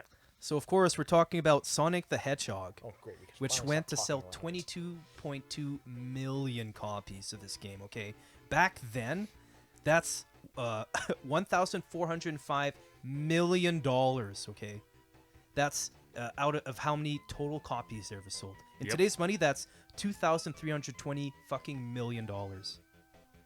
So basically, two 2.3 billion. 2.3 billion in revenue. $2.3 billion just for Sonic.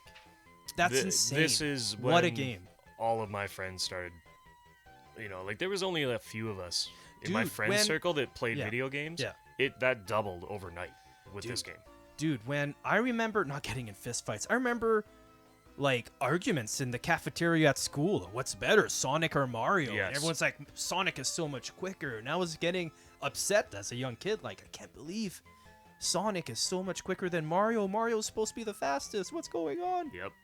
Oh yeah, it was Like, holy fuck, and then it what an started eye-opener. becoming, like, oh, you're still playing Mario? What are you? Yeah, like, why are you still 4? playing What Mario? do you do you play with your sister? Like stupid comments, right? Yeah. Yeah, Um, and I but this is remember a what lot of times. started the war. And Absolutely. This is This what Sega is- wanted. This is what Tom Kalinske wanted. Yep. He's like, I want something that murders Mario. Yeah, this is this where is it. everything just went 100% full tilt. Like, there was no Yep. slowing down either train. It was Um, from this release and afterwards, it was just a boxing match. Boom, boom, boom. It was just releases on one side, and people were like, "Oh my god, this game was released for Super Nintendo." When it gets, we will talk about that here soon. But oh my god, a week later, this game came out for Genesis. Well, now I don't fucking know what console or game I want. Yeah. You know, like that was 100%. There were the rare people, and I'm one of them, that had both. I didn't. You're a rich man. I had both. Well, I everyone had a blew friend. every dime I ever made on that paper route on What? gaming. You'd make your friends based on who had what console. You really did. I'm going down the block. Like, Like, you're my friend now. You got a Genesis, and I got a actually- Super Nintendo. Between the two of us, we can play everything. Yeah. I had. This is real. This is a real scenario that happened to me when I would have been 13. I was 13, and A very young you're boy. still doing your like birthday parties at that point. Oh, And I shit you not, we had 2 guys that their birthdays were like 4 days apart, and they were having their birthday parties on the same weekend, and it was literally Genesis at one and Super Nintendo at the other. Holy fuck. And kids drew a line in the sand as to which birthday party they were going to. This really happened. Like Scotty had Yeah. Super Nintendo. Scott Heaton had Super Nintendo, and he was my best friend, so I was going anyway. And You're not wrong. and Craig Blackburn had Genesis. And if you two just happen to hear I this, think fuck both of you for making me decide. You guys should have had a joint birthday party, and that would have been the best time ever. But no, you had to fucking divide and conquer. This is how Click started at This school. is literally how it was. It was like this isn't message boards and Sony fanboys and Xbox fanboys arguing about specs and polygons and shit. No. This was literally fistfights in the playground. Yeah, dude, seriously. I've seen it, man. This This was was legit. ridiculous in hindsight, but it was It's real. absolutely ridiculous. It was I real, only man. went through 2 things like this, and it was Sega Genesis, Super Nintendo, and WCW versus WWF. Those were the only 2 things I lived through in my elementary school, junior high school years, where people did not like one another just because they Yeah. liked the other brand. This was gangs in New York. Yeah.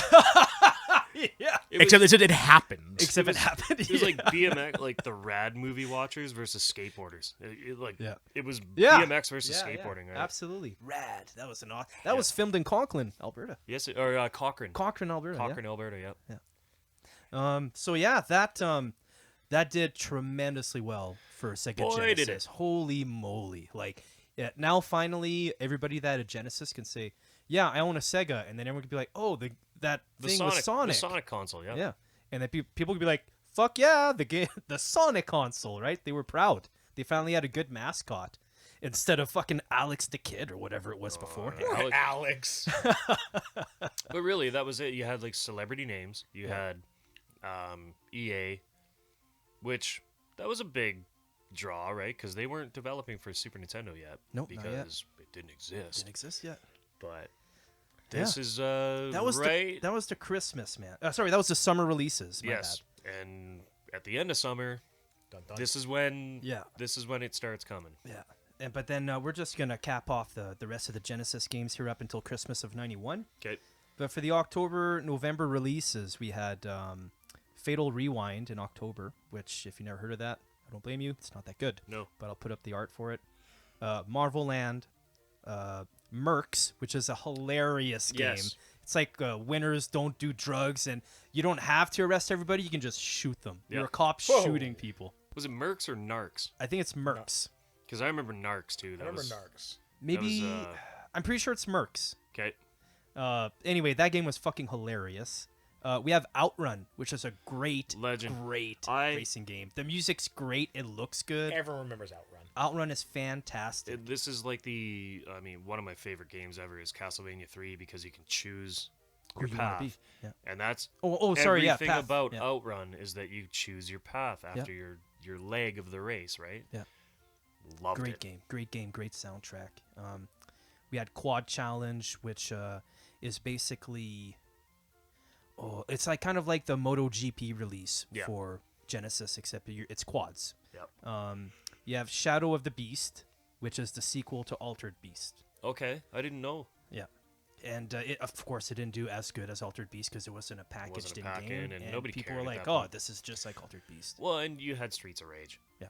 No one which was going back to absolutely Altered Beast. dominated on the beat 'em up. Yeah. We have the repackaged Nintendo game, The Immortal, which is you're a wizard and you try to make it out of this castle, and there's a bunch of traps you have to go That away was from. kind of like Deja Vu, kind of like it was Yeah. single screen, and you had to like.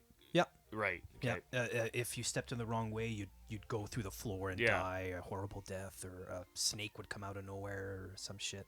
It was Yeah. kind of like a lot of It was a single trial by room error game. puzzle, trial by error kind of Yeah. game. Yeah. You had Shining in the Darkness, which isn't Oh, good. I don't man. like it. Okay, but you have to. So this is a massive score for Sega. Like Shining in the Darkness is the first game from Camelot. Yeah. Which will go on to make Huge PC developing. Shining Force. Yeah. Shining Force 2. Yeah. Right. Maybe you've played Golden Sun. Maybe you played Mario Golf. Yeah. Camelot is They a got big. massive They got developer, big. and they had This was their first. they had a release. cult following, Yeah. and this was big because Shining Force and Shining Force 2 for Genesis later on, Super Nintendo didn't have an answer to those strat games. They were so good that, well, Super Nintendo in North America didn't have an answer to them. That's a very important game. Yeah. We have Starflight. Would one of you guys mind bringing up Starflight for Genesis? Because I think Okay. we might have gotten our P's and Q's mixed up with what was that other Star Control. Star Control and Starflight. I think maybe we might have mixed both. So we're just gonna make sure here. Well, let's have a look. No, I remember distinctly Star Control.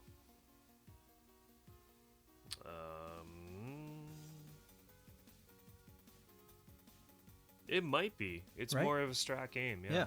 So I think we just had it a bit mixed up. No, I've never played this. No? Okay. I played Star Control, Okay. but So Starflight is Interesting, though. basically like a an RPG space game.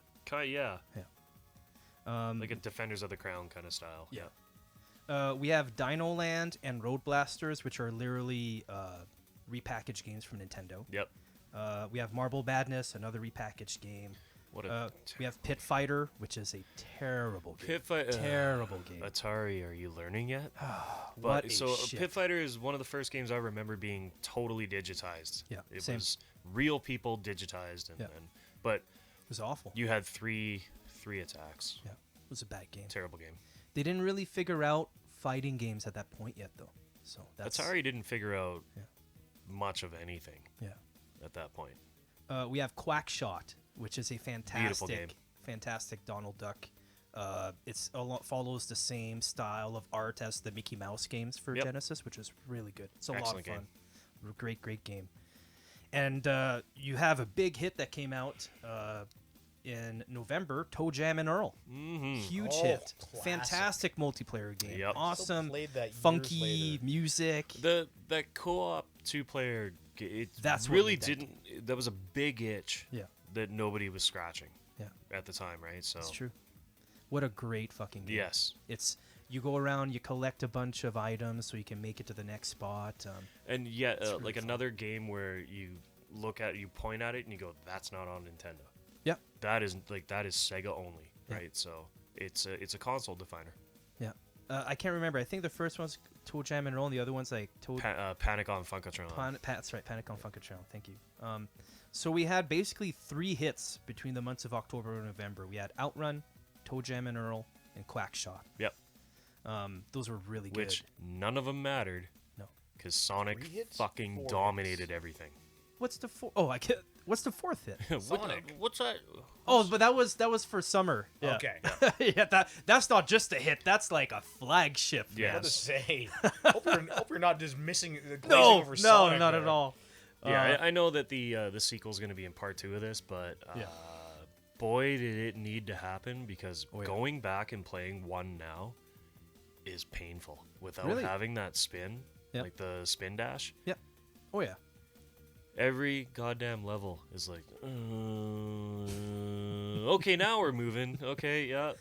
Oh, I'm on an upward slope. Fuck, I'll Yep. just turn backwards. Like, you need that spin dash, Yep. and that completed the game. The first It game did. in It hindsight, really did. It brought it to a whole other level. and then you have this whole like opening level of like Green Hill Zone, Yeah. right? With that iconic music, man. Like, just it's so damn fun. And then Marble, and it's like it's an auto scroller essentially.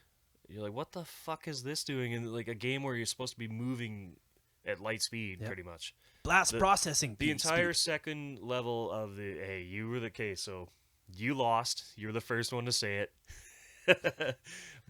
Blast processing was actually real. I think it's It's real. So I it's, don't think- what it's actually called is DMA, direct memory access, and that is okay. what made the Genesis catch up to the Super Nintendo. When you had direct memory access enabled, you had more color. You had like colors on screen. You could actually go up to 256 instead of 64. You had more colors to because choose that's what it from. could get bogged down to. You could direct drive the audio so that it's like off the Z80 chip, so that the 68,000 was left to do more game calculations. When DMA was enabled, it significantly outperformed the Super Nintendo. It took a while for some of the game developers to kind of figure it out. But DMA was a boring name, so they called it Blast Absolutely, Processing. and what a smart move Absolutely. by Genesis to do that. And every commercial had Sonic ripping, right? And then it'd show Super Mario World. Like you would have the one commercial. It's later on in the war, but you had you had the ice cream truck with Yes. Mario Kart on the TV strapped Yeah. to the back bumper, and it was like, it's Then you had, like, moving, the and then you Lamborghini. go to the next lane, and it's the Top Fuel dragster with Yeah. Sonic playing, Yeah. and it absolutely smokes the ice cream truck, right? Yeah. Like everything about that. Like mid '91 era with You the know, blast processing, Dude, was Sega was so smart with their ad camp. absolutely. Also, let me just talk about that for a minute. The commercials and the ads, Sega did not cheap out on. They spent hundreds of millions of dollars on ad campaigns. They had a full-time ad agency Yeah. pumping Like their a stuff whole out. fucking building just for commercials and ads. Hundreds and hundreds of millions of dollars. And just for commercials and conversely, ads. Nintendo and Nintendo of America, their business stance was, we will refuse to admit that they even exist, Oh yeah, and we will only focus on ourselves and our commercials. Yep. And it's true, and that's what they do to this day. they still do it to this day, but you did see during the second half of the war, when they started the Play It Loud Yeah, campaign, Play It Loud. Yeah. that they were More mature reacting theme. to Sega. Yeah.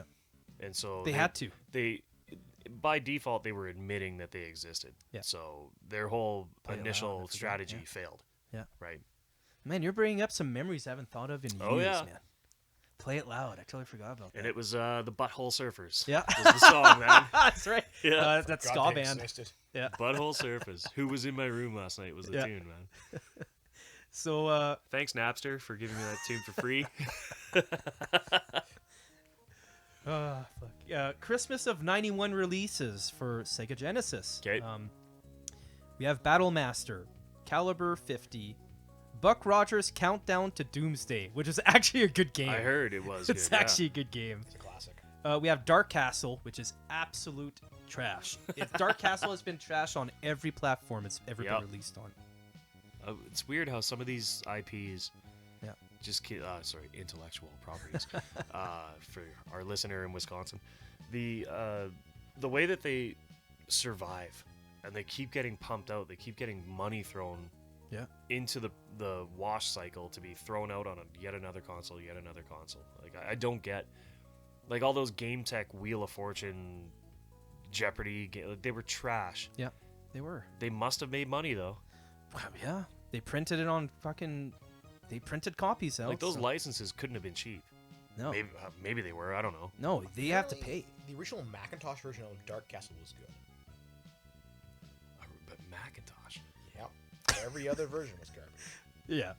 That's because Like, they so should who never played bought it over. if it was on Mac, right? 1986, I don't even know. Yeah, and they released this one in '91. I mean, don't but if you're gonna do know. that, like, why didn't we get Oregon Trail? Yeah, better I would games. have. Give me that on Gen. I would have played it. I would've played it. We had Joel Montana 2, which was a success for the first Joel Wait, Montana. shit, really? There was a sequel? Yeah, Joel Montana 2. Honestly, at that point, Madden existed, It didn't really matter so what no other yeah. game existed to No. me. We also had RBI Baseball 3, which was a very bad baseball game. Yeah. We had the Wise 3. Ease 3, thank you. Yes. A very good RPG. So Is it the- RPG, right? Yes. RPG series, well known, very good Very well soundtrack. The company that Nihon Falcon, I think. Oh. Falcom. Never heard of it. So the guys that made the first 3 Ease games, they broke off and created their own company that actually ended up being my favorite of all time. And Oh. they What's that? It was called Quintet. Oh, And they made a game that we might talk about. I think it came out in '91 for Super Nintendo, but we'll see. Okay. We have Speedball 2, which is it's not a good game. It's the second Speedball Yeah. game. It's like a futuristic. Didn't improve in any way. No, none. Master of Monsters, which was absolutely awful. We have Beast Wrestler, which is a gross excuse for a wrestling game. Like, Beast Wrestling. I don't even know why it's called a wrestling game. It's basically just a fighter. It's Yeah. a fighting game. It's a brawler. And it sucks. It really sucks. But we also had John Madden 92. Yep. And that was a huge hit when John Madden 92 came out. Holy crap! Did that just Everything fly got off the tightened up shelves. in it, eh? Oh yeah. So, like, the very first Madden, it was fun, but 92 streamlined all the passing plays, and it made it just a better game. Yep. So And that then was good. we had the final game of 1991 for Sega Genesis that got released was Chuck Rock, I which remember was that. actually pretty I remember that popular. I game, yeah. believe that came out for Graphics 16 originally. Maybe, yeah. I'm trying to think. Or could be wrong. NES. Chuck Rock, or am I thinking Caveman games? It is a caveman game. No, like, am I thinking the actual game called Caveman games? Oh, caveman games is Yeah, like where Olympic you have, like, games for wife Nintendo. toss, you know? And yeah, Chuck Rock, I remember that. I think that was that a Genesis exclusive or was that It Turbo? could No, maybe- it came out also for Super Nintendo Oh, okay. and Game Boy, apparently. Oh, okay. Well, Okay. So that's all the games for Sega Genesis from its incarnation, the start of its incarnation in the United States / North America, Yes. all the way to 1991. So we have a total of about 156 games from Genesis that were released between those years, and out of those games, they had basically 17 hits. So it could be better, but having 17 hits where they flew off the shelf, I think you can't scoff at that's that. like roughly 10% of your library. Yeah. But you gotta ask I would the take it. question: how many of Nintendo put out at the same time, and how many of those were hits? I have those numbers right here. Oh. Are we are go. you talking about original Nintendo? Original Nintendo, because we're Oh. talking about the same era. Okay, so original Nintendo, I believe that's over 800 games. Within that same it's 3 years? 856 or something. Oh no, like no, it wouldn't have been North 800 America licensed NES games. It's like 714 or something. Okay. And we're talking about just from up until 91. 88 to 91. 88 to 91, what are we talking? Oh, we'll get back to you. That's a good question. We'll If get you back want to to go you. to the entire library, we want to go Yeah. versus on same Well, level. 88 to 91 was that was Mario 3. probably the absolute best stretch of NES. I want to say probably like 500 Because games. you got Mega Man 2 Yeah. in there. Yeah. I believe Mega Man 3. Yeah, it's Super Contra. You have Contra was on Super Nintendo. No, that, Super C. that's Contra 3. yeah, Yeah, Super sorry, C. yeah. Super Nintendo was Contra 3 Alien Wars. Yeah. You've got I can't. There was a lot of hits. I was that- gonna straight face Bayou Billy, but I can't fucking do it, man. I just what a shit ass game. I had that bought for me one Christmas, and I I'm so hated sorry. that game. I'm sorry to hear that. I hated that game. What so a trash ass game, man. Dude. And it's what's unfortunate is that it was The right premise there. is good. The game was right there. The skeleton was excellent. Yeah. But the meat that they put much. around Yeah, it poorly executed. killed it. It killed the game. Like enemies not even bouncing back when you Oh, punched them. dude, don't get me started. Was I'm terrible- having it's some terrible. PTSD here. Yeah, and I hated that what was the show at the time, the End Master or whatever. How it started off with him playing Bayou Billy, and then he sucked into the TV. And I'm like, yeah, fuck you. You didn't beat that game. But Who? it was a show called like the End Master, I think. Oh. And it was straight up Nintendo propaganda, but just like the Wizard was. But but no, he would like get sucked into the world of the video game, and then it was like a cartoon, I think. Yeah. I think it's the End Master. Not to go too far off course, but the original Nintendo for North American release was 85, correct? Yes, but Okay. that was like limited New York Yeah. and LA, right? I think 86 was more, 86. or like Christmas 85 was more accurate, but So it's only really been out for 2 years or 3 years before Genesis came out. yes. It'd So been yeah, out most of for- I want to think most of the it'd been Nintendo out for library 5 came years in out, or Japan. just like you said, it was a boom period for Nintendo. Yeah. I don't This know how was many like were when the released. heart of the library, of the great library, was coming out. Yeah. So that's partially why we didn't see a Super Nintendo in 89. Yeah. Because they knew they didn't have to. They had mega hits coming. So why disrupt that? You know what I mean? So Yeah. even like right up at the very, very final price of the NES was only $20 cheaper than a Super Nintendo before they pulled it off the shelves for good. Yeah, And the that top was the in top like loader there. 95 or something. So the lifespan of the NES was massive. Yeah. And why would you disrupt it? It was from when you really think about it, like 85, 86, all the way to I think like 94. I'd have to look it up, but the last Super NES Double Dragon release- was one of the last games released. last Sorry, NES Double release- Dragon and Battletoads was one of the last games released for Nintendo, I think. I could be Um, wrong. We'll look it up. But Yeah. what's the Little Nemo? Yeah. Or Little Samson was one of the last games that came out. Little Nemo Dream Chaser or whatever? Little Nemo Dream Master is Dream Master. one, but Little Samson. Okay. It's actually a quite fun playable game. Came out in like I'm pretty sure 93 or 94. Yeah. Typically goes for over $1,000 now for a loose card Damn. because nobody bought it. Yeah. Right. In Japan, you had, as Brian was mentioning earlier, you had Earthbound, Mother. Right. Earthbound Zero is what we call it here. Yeah. We never caught sniff or wind of that I didn't know until literally until me Earthbound being came. in my 30s. I had no fucking clue until I actually did research. The final licensed NES game was PAL exclusive The Lion King in 95. Wow. 95? The N64 came out that year, man. Like, think about that. Yeah. Think about that. They had 3 consoles That were and still making one, games. Well, essentially, realistically, Yeah. 3 versions of the Game Boy all on the market at the same time. Yeah. That's wild. That's kind of like biting more than you can chew, really. So,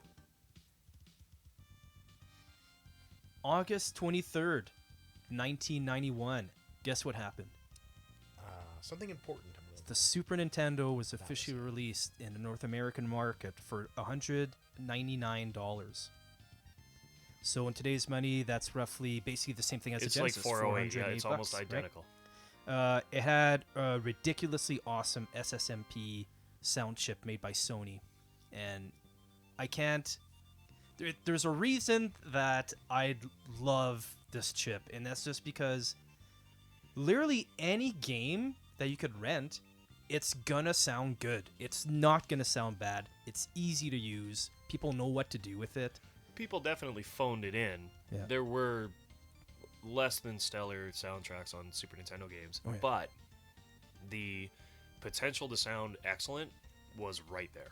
Yeah, 'Cause and it was again, this is sample-based. even though the Super Nintendo got released a couple years after the Genesis, you gotta remember too that the Super Nintendo only had 8 audio channels. It had 2 less than Genesis, Yep. and what they could do with those 8 is phenomenal. And I mean, like this is where Genesis purists are gonna be like, "Oh, you don't know, you don't know. It's all about the potential." Yeah. No, it isn't. It's No. about the final result. Yeah. To me, And I don't care. I'll say, like, I have 3 nephews who do enjoy playing some retro games from time to time. The oldest one likes them the most. We play a lot of Jackal together. That's a good game. It's a classic. They need to remake that shit, Yeah, don't man. they? But and he will absolutely say, like, this Genesis game sounds like twangy. Yeah, clingy, twangy, It's fucking that, like- mid-range trebly sound. Yeah, right. And odd, almost like 80s MS DOS sound. You know, Yeah. not MIDI, No. but like, you know, Like back old. then when you had like an old computer speaker that could only make 4 sounds. Yeah. It was very That's reminiscent a of really that. good comparison. Yeah. Like it was that early FM synth, right? Yeah, and then Super Nintendo absolutely sounded better to me. and you had the Rico SA22 CPU at 3.8 megahertz. 3.58 or something like But that. then, if there was too much happening on the screen, it would bog down to 1.7. It could step down twice. Yeah. And this is where the shit talking starts. Oh, 100%. The Genesis was 7.5 something megahertz, 68,000 architecture. When I was in hardware engineering, before I bailed on computer engineering and went back to the trades, this is the chip that I developed on. Okay. This is everything that I learned to hardware engineering was based off a Motorola 68,000 series. And what did you think? It's very capable. You can tell why they used it because it's very easy to program for. Whereas the Super Nintendo was notoriously difficult because it had 2 PPU CPUs, yeah. assistance chips to come with the Rico chip too, right? So much harder to program for. Genesis was a layup. Arcade games were essentially built on 68,000 architecture, so they were easy to port. Yeah. And that's why some companies just flocked to the Genesis. It was easier. Yeah. Easier to make a buck. Yep. Makes sense. Less turnover time. Didn't take as long to develop for, right? Not as costly. You needed dev kits to figure out how to program on Super Nintendo, which meant licensing fees, Yeah. right? Yeah. Everything about them.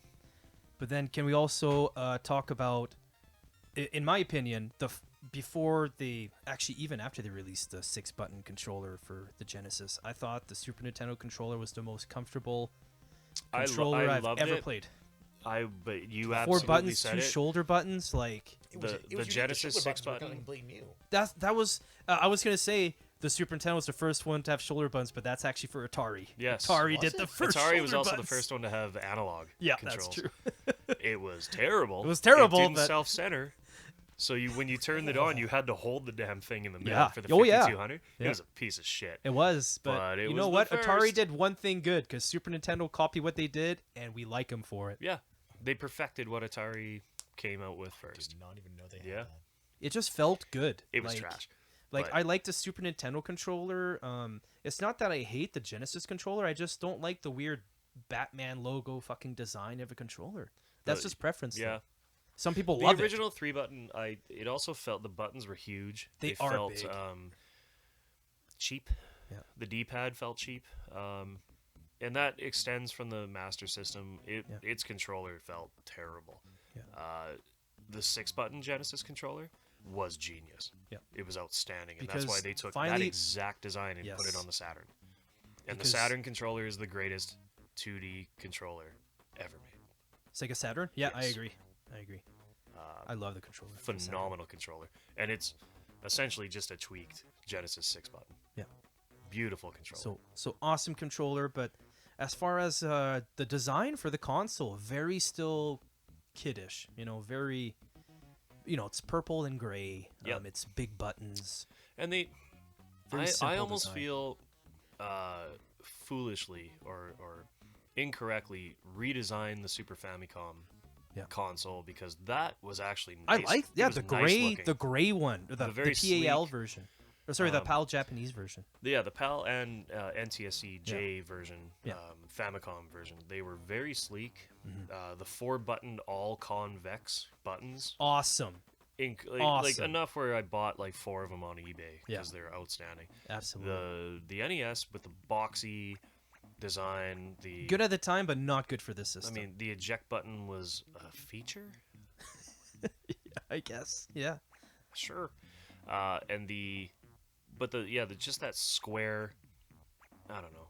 It looks like a VCR. It's still like when I put it on the living room floor and hooked it up to the console TV that we had at the time. I was still excited as shit. Me too. Yeah. But they definitely missed the design. Yeah, and they didn't even bother putting 16-bit on the console or anything. They just power, reset, And eject. That's it. Super. I don't think Super. people understood what the 16-bit even was at the time. Yeah. Yeah. It was I a mean, buzzword. It was absolutely a buzzword. It was TurboGrafx 16 wasn't even a true 16-bit console. Genesis, I mean, it theoretically it actually had a 32-bit data bus, so you could have called it 32-bit, but they didn't. They called it a 16, and then you also had an 8-bit controller for the sound. Yeah. So I don't know. And Super Nintendo was built off an 8-bit architecture, but it is 16-bit with the PPUs. Yeah. So it's all confusing shit, right? So we all called it the 16-bit era to make life easier, but realistically none of those three consoles were truly all 16-bit. They were hybrids of all sorts of chips, right? And then Neo Geo was the worst. It was like theoretically a 24-bit system that cost fucking $800 rich parents. Fuck all of you. Fuck those guys. So that's a bit of how the Super Nintendo looked like, and how much it sold. So for the first launch of games for Super Nintendo, did they ever just Right out the gate. knock it out of the park? Let's just call it now. This is probably one of the greatest releases Nintendo ever did. to me it's in between this or the GameCube. Yeah. But because Monkey Ball and Luigi's Mansion, Dude. and Wave Race. Yep. Fuck yeah. But Yep. this, holy shit. Let's talk about the titles released here for this would be August to September. So we have UN Squadron, which is a great side-scroller jet shoot 'em up. Outstanding. Fantastic game. And they took the arcade version. And I thought made Japan, it better. it was called Area 88. Yes. Yeah. They took the excellent arcade and they realized right off the bat, we can't do this. So they tweaked it a bit. And I think for the better, for home play. Yeah. It's like smart move on Capcom's Yeah. part. Some of my friends and I still talk about this game to this day. So it left a mark. It's one of my proudest moments that I've beaten this fucking game. Never have to this day. It's one of my Congratulations. proudest gaming accomplishments. Because the cave boss where you have to shoot up at it, you bitch. If you don't have that one plane with the upward facing special weapons, diagonal, you are fucked. It's so hard, man. We have Hal's Hole-in-One Golf. And Super Nintendo will eventually do a good golf game. This is not one of them. My mom and I played the shit out of this game. They released Populous on Super Nintendo, and Populous on Super Nintendo, because you had the 4 buttons, you had a select button and the shoulder buttons, was so much easier to play than the one on Sega Genesis. And I also much prefer the sound to Populous on Super Nintendo as well, but that's all subjective. The Chess Master, it's a chess game. There's not much to say about this. It moved a lot in Japan. It actually sold really? a shit ton. Yep. Because Chess Master is a great property in Japan. It has legs, and it was a big score for them in Japan. I had no fucking clue. Gradius 3. Gradius Dude, 3. Gradius 3 was released, and this is one of those games with a unforgettable fucking soundtrack, a unforgettable look. It just feels good to play. And unforgettable firepower for Genesis fanboys because this shit slowed down. It did. So bad. It bogged down often. It totally did. It bogged down. Look at you losers with your slowdown. It was so bad. So bad that Genesis fanboys just ate it up. They had... what did I write here? Hypercone? Hyperzone. Hyperzone? Is that any good? What is that? It's essentially another Mode 7 showcase. Yeah. Wasn't great, but it's kind of like a racing thing. Hard to describe. And it just, a lot of like techno freak colors and shit. Yeah. There were two much better. There was a couple Mode other... 7. Super R-Type. And that was good. Yes. That was a really good R-Type game. There were 2 games that were, let's be honest, they were full-blown, like, We'll Mode get 7 there. showcases. They also released Pilot Wings, which is good. Love this game. Awesome That's music in there, classic. too. That's Love it. classic. Also, they released SimCity, which was good. This was a big score. Yeah. Because the like during the 486 PC era, this game blew up. Yeah. Like everybody's mom was playing this. If you were fortunate enough to own a $4,000 PC at the time. Yeah. This on the Super Nintendo, people are like, "How the fuck is this gonna work?" Yeah. It worked really It worked. well. Really good. Yeah, I loved it. I owned it. It was good. The Bowser would the come out as the That's what I was gonna say. The Bowser would secret come out as- scenario where you as, where the guy it's a who destroys Godzilla your attack, town. but it's actually Bowser. Yeah. On the PC version, it's Godzilla. yeah. So yeah, that was super cool. We also have F-Zero that came out, which was a huge hit. Massive. Massive. And they did Changed be everything honest, about racing. They did not see that coming. No, They did not expect people to jump all over. What a fun racing game, man. probably the greatest heavy metal soundtrack to any video game Yeah. I've ever fucking heard. Anybody to this day. that's covered this soundtrack, yeah, like Mute City or like Big Blue, yeah. it's a great time, man. I think like as I a love this game. musician that you're like, God, I damn, love this this is game fun. purely just for the soundtrack, but then you play it and it's actually fun. It's When they so released this well as controlled. F-Zero X Friend 64, that's the greatest heavy metal album made for a video game. I think, yeah, and then GX when it hit the GameCube was like, More techno-y, I think. this though. is the hardest goddamn game It's you will super ever play in difficult. your life. Yes. Probably then, one of the top 10 hardest games ever. And then we have the a huge fucking hit, Super Mario World. Pack in. Pack-in game sold by itself, not being packed in, 20.6 million copies. So a little below Sonic. Sonic was at 22.2. Yeah. So that's a it's a 2 million, almost 3 million less than Sonic. But Yep. this is a fantastic game. It has to be said so this is like we are now officially into the console war. Yes. Because they are like Sega's taking pot shots over the bow, and Nintendo's feeling them because they're reacting to it. Yeah.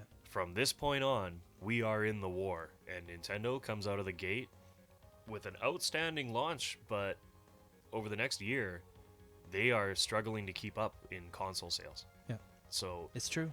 even with the launch and the crazy good launch games, arguably the best launch Yep. for games. Yes. It's shocking that they are struggling to catch up. 5 hits in the first 2 months. Like Big, huge. you that can't go unstated. And then before the holidays, so October, November, we had Paperboy 2. It was nothing as good as the first one, but it is what it is. It's for it's what it Paperboy. is, it draws a lot of people in. Really? Yeah, You think so? yeah. I played Like, the fuck out of it. like Oh, you know how okay. many people Alright. would lose their shit over like a Pitfall sequel? You know what I mean? Super Pitfall. Like the Mayan Adventure. Yeah. yeah. Like original Pitfall. Yeah. Was a damn fun game. Yeah, it was. It was frustrating as shit, but it was a damn fun game, and people would show up for a sequel to that. People loved Paperboy, That's a good even point. though it was a frustrating ass game. Yeah. Like everything took you out, and that's stupid. And then we had RPM Racing. It's an okay racer. Radical Psycho Machine Racing. This is Rock and Roll Racing Part 1. Yeah. They took that exact shell of that game, fixed all the terrible bugs, and made Rock and Roll Racing.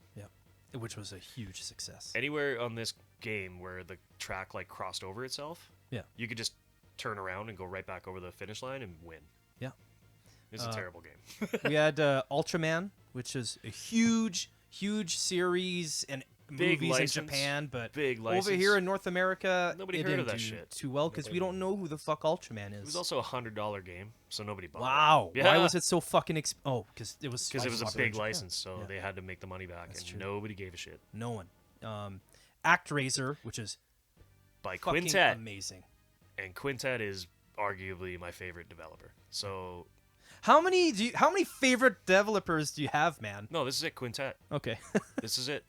This is it. Okay. They are my favorite all-time developer, and they came from the Ease series, from Okay. Nihon Falcom. Yeah. So yeah, when they broke out, they were 5 guys, and they said the perfect game developer is a quintet of, like programming, design, audio, visual, and that's why they had their quintet. They're 5, right? This game is a fucking masterpiece.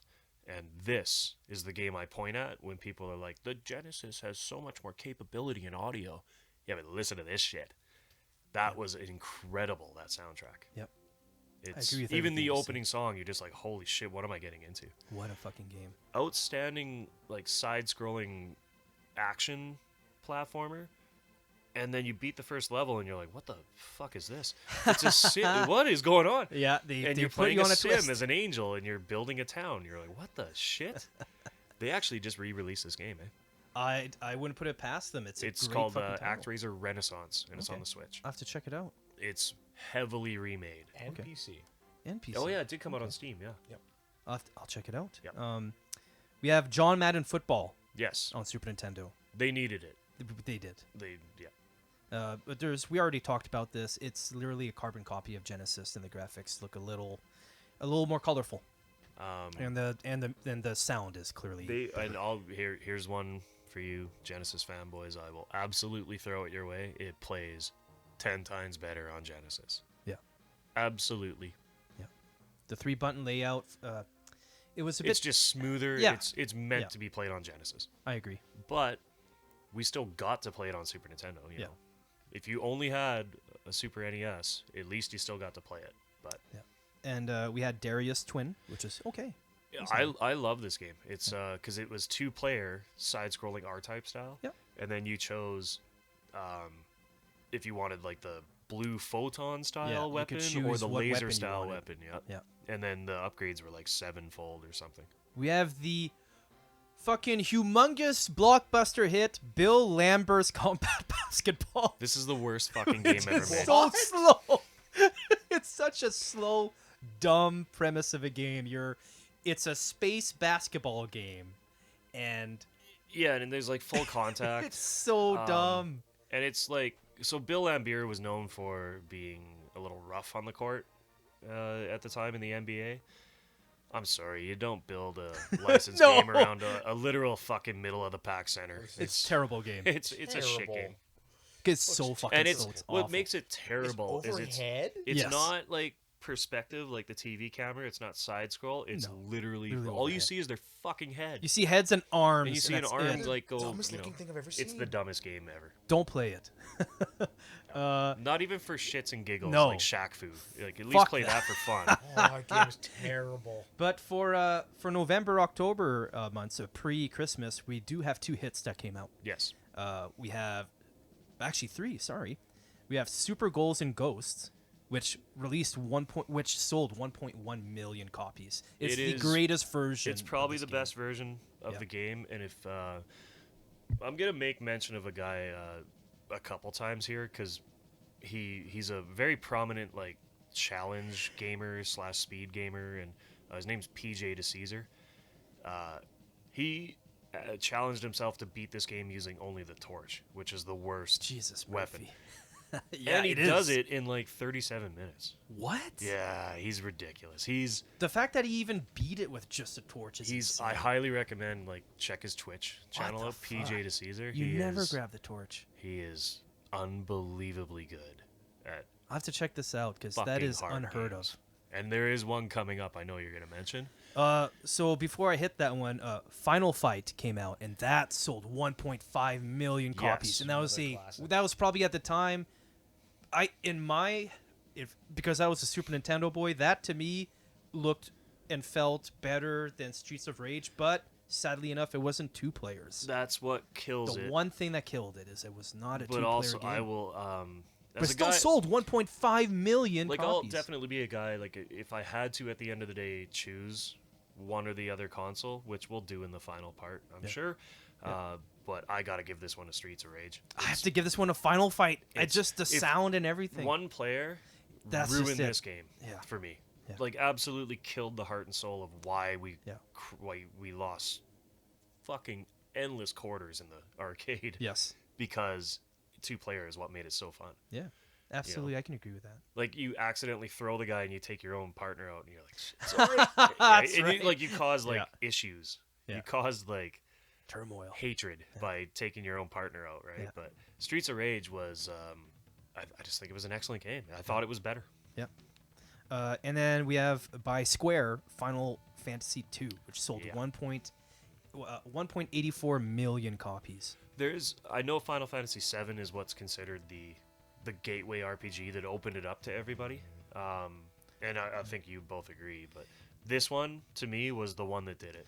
For me, it was 6. Yeah, Sadly enough, because I didn't have a Super Nintendo at this point yet, but to Yep. me it was Final Fantasy 1 for original Nintendo. yes. That's also very good. I mean, realistically, I'm the guy who got Dragon Warrior from the Nintendo Power. Yeah. That's the one that did it for Yeah. me. But this one with the story, Fantastic. and going back and playing it now, people will go, wow, it's so fucking cliche. It created the cliches. Yeah. It created the backstabbing brother in arms. The damsel in distress actually Mm-hmm. became an ally with Rosa, and just an excellent game. I like to also Characters think that dying. this game kind of, because I'm not too sure about Genesis RPGs, but can we say that Final Fantasy 2 is maybe a reason that a lot of RPG games nowadays kind of have that operatic classic music in them? Probably Probably. Nobu Uematsu, I think is his name, right? Yeah. If that's how you pronounce it. He 'Cause that's a good essentially score. It's created a really new good industry, which was high-end. I mean, they sold soundtracks. Yeah. CDs in Japan Right. of Final Fantasy 2 sold. They redid this soundtrack in a Celtic style, and they called it Celtic Interesting. Moon. Interesting.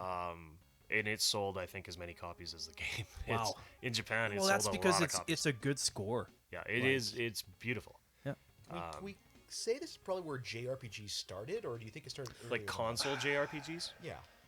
I mean, this is the one that launches it. To me, it's the one that springboards it into the popular. I want to say no.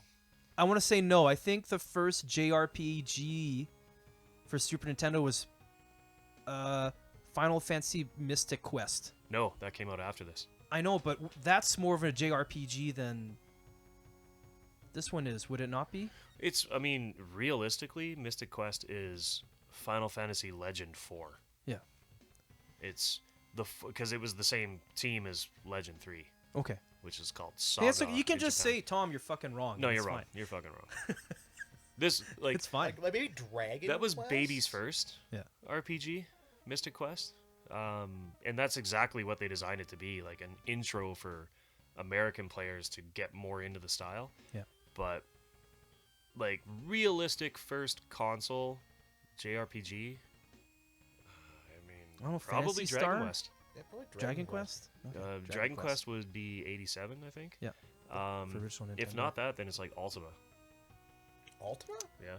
That was more American style. It was PC, And it was but they definitely more- loved it in Japan. They loved it in Japan, but didn't have that JRPG element of, the characters on one side, everyone takes their turn, picks their That- ability. And I mean, And also the Dragon ongoing Quest story of refuses, characters. right? There's still a first-person view. Yeah, And But at least it had that major story component where it was very story, linear, kind of characteristically driven. that would have been Final Fantasy 1, I think, Okay. for sure. Yeah. And I don't really remember Final Fantasy 1 story too well.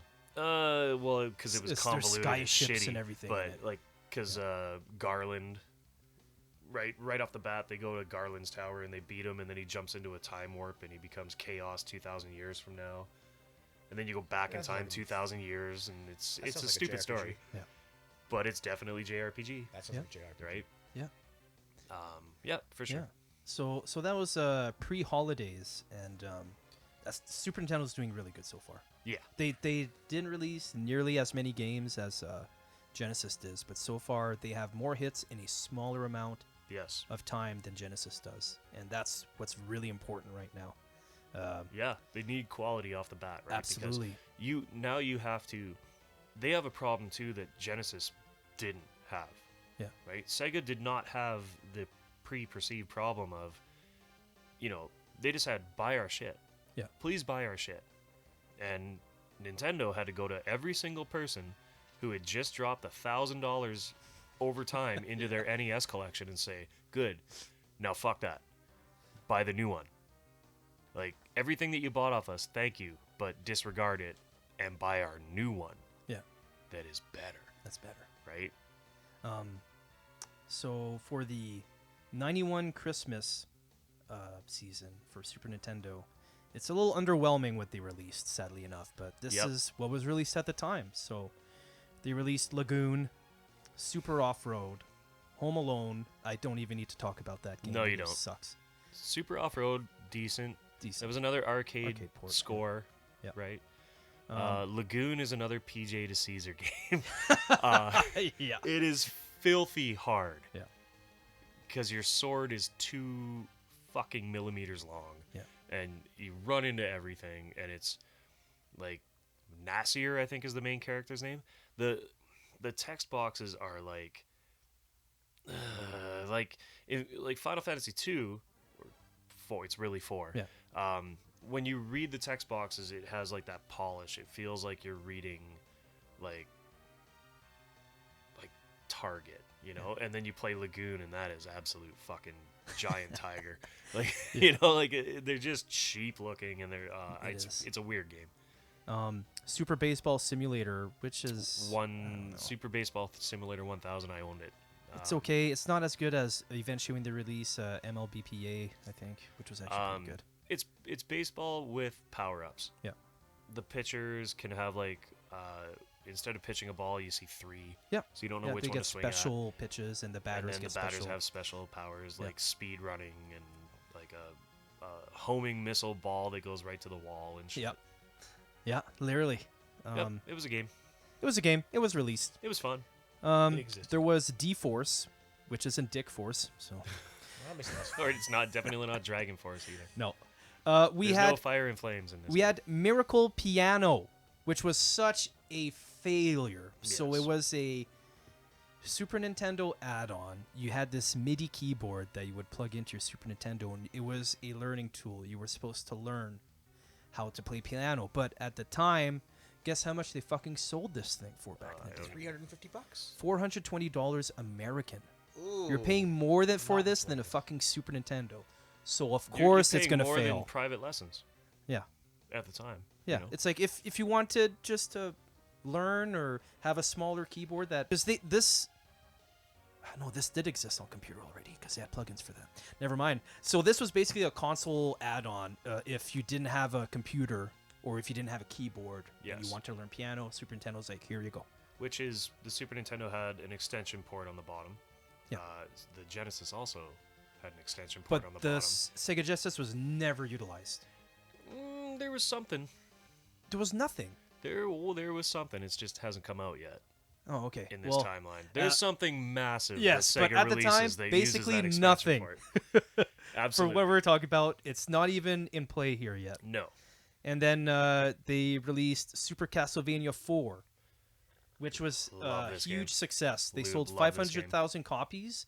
They would have sold more if they made more of these, but that's the amount of copies that were ever made. This is one of those 500,000. games That's where it. you walked into Toys R Us and they didn't have the card out because it was always sold out. Once that card's gone, it's gone. There is Toys only R Us and 500,000 Castlevania, copies man. of this game to this day, unless they're doing repros of it. No, they're. Oh, I mean, people are doing repros of everything, right? Yeah. So, Yeah. this But they is sold one out. game All that of I them have sold. a copy of. Yeah. It's absolutely it's a gem. It's one of those games that you need to own and have on your shelf. Yeah.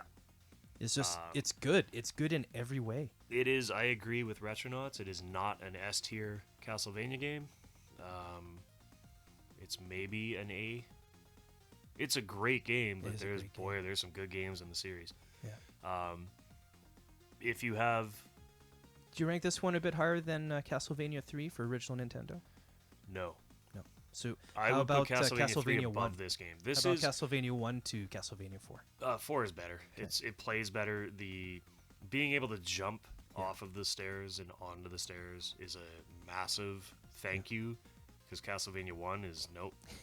You walk to the end of it, get hit by the fucking skeleton and fall off Moonwalk the tree, back. right? Or no, and fall off the platform and die Yeah, again. all the time. That's like Castlevania and Knockback is notorious with each other, and that's why they're so frustrating. But it's nowhere near the Rondo of Blood level, which PC Engine was enjoying it, right? So it's just a game. It's a great game. And it was good. That was the last release for the Super Nintendo, and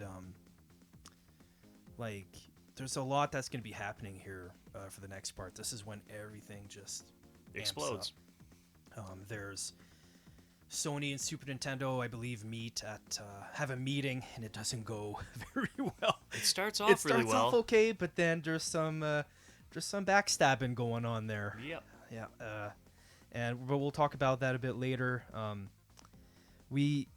I have to say, Sega outsells Nintendo in the Christmas of '91 season Absolutely. because Nintendo already just made all their money. All the waiting now is for more people to buy their unit, and Genesis only has to fucking release it. Super Nintendo has only been out for 4 months at this point, not Yep. even. And Genesis is right now outselling and making more money than Super Nintendo is. But Super Nintendo did come out really fast and hard right out of the gate. But Yes. right now they're kind of slowing down. Like they already did a bunch of hits here. They only released one hit for the Christmas season.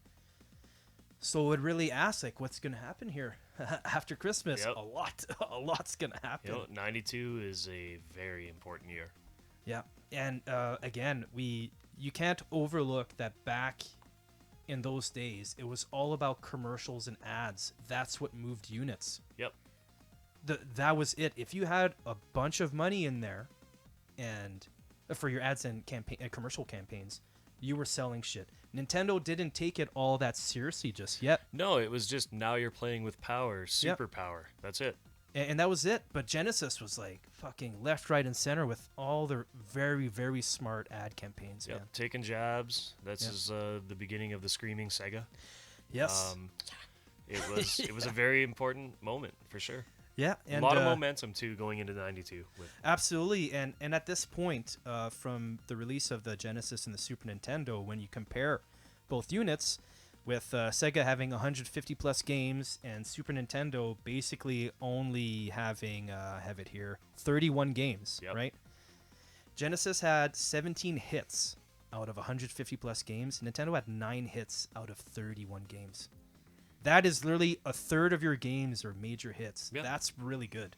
And But that's not good enough to fucking have a rocket up your ass and shoot off into absolutely space, right? because Like, the console attach rate was still in Sega's favor at this point. Yeah.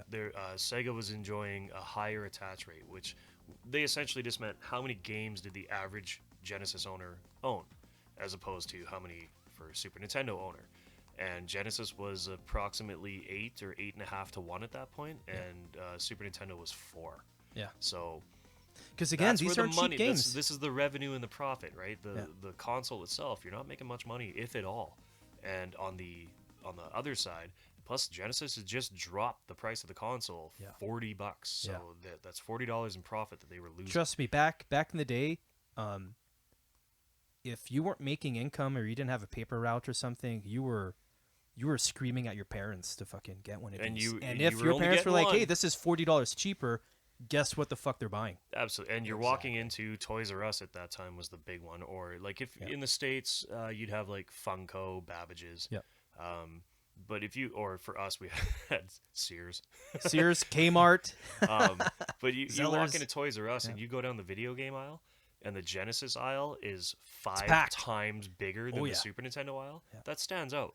And, Yep. and parents will look at it and go, wow, we should probably go this route Yeah. There's more because options. there's more options. Because again, Right. back then it was all about having as much shelf space as you could. Put Absolutely. as much shit on the shelf so that everyone can see how much crap you got.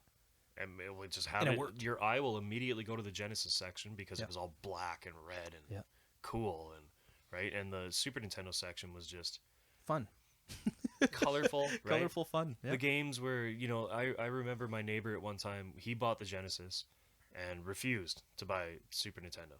And we would trade every now and then. Like I would let him borrow some Super Nintendo and the console and some games. And yeah, I don't like them. They're too like pastel.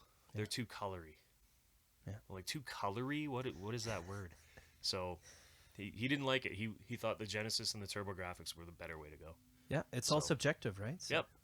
It was all about something we'll also get into in part 2 is it was all about the blood, the gore, Yes. the cool factor, right? Yes, because again, major fighting games did not come out yet. No. Not on consoles. And this is when Nintendo starts showing its teeth. Yeah. Right? So Yeah. It's coming. Yeah, that was up until 91. We're going to do a second part. Is there anything you guys would like to close off with? I don't think. The best is yet to come. Oh yeah, this is Yes. just the beginning of the console. The initial hit of each console, like when Genesis first hit, it was like, wow, this is significantly better than NES. And when 100%. Super Nintendo first hit, it was, wow, what a collection of games right Yeah. off the bat. Yeah. And I'll tell you, I definitely played more Super Nintendo in the first week of its launch, because I did buy one at launch. And then the Genesis, I didn't. So I had that, 3 months or 4 months when I finally did buy one, I had a few great games. Yeah. Right? Super Nintendo was right off the bat. Yeah. It was just significantly better launch. It was. It was as compared to the Genesis. Because again, Genesis, the only hit Genesis had, and I'm doing quotations here, was Altered Beast, which was a packing game. Yep.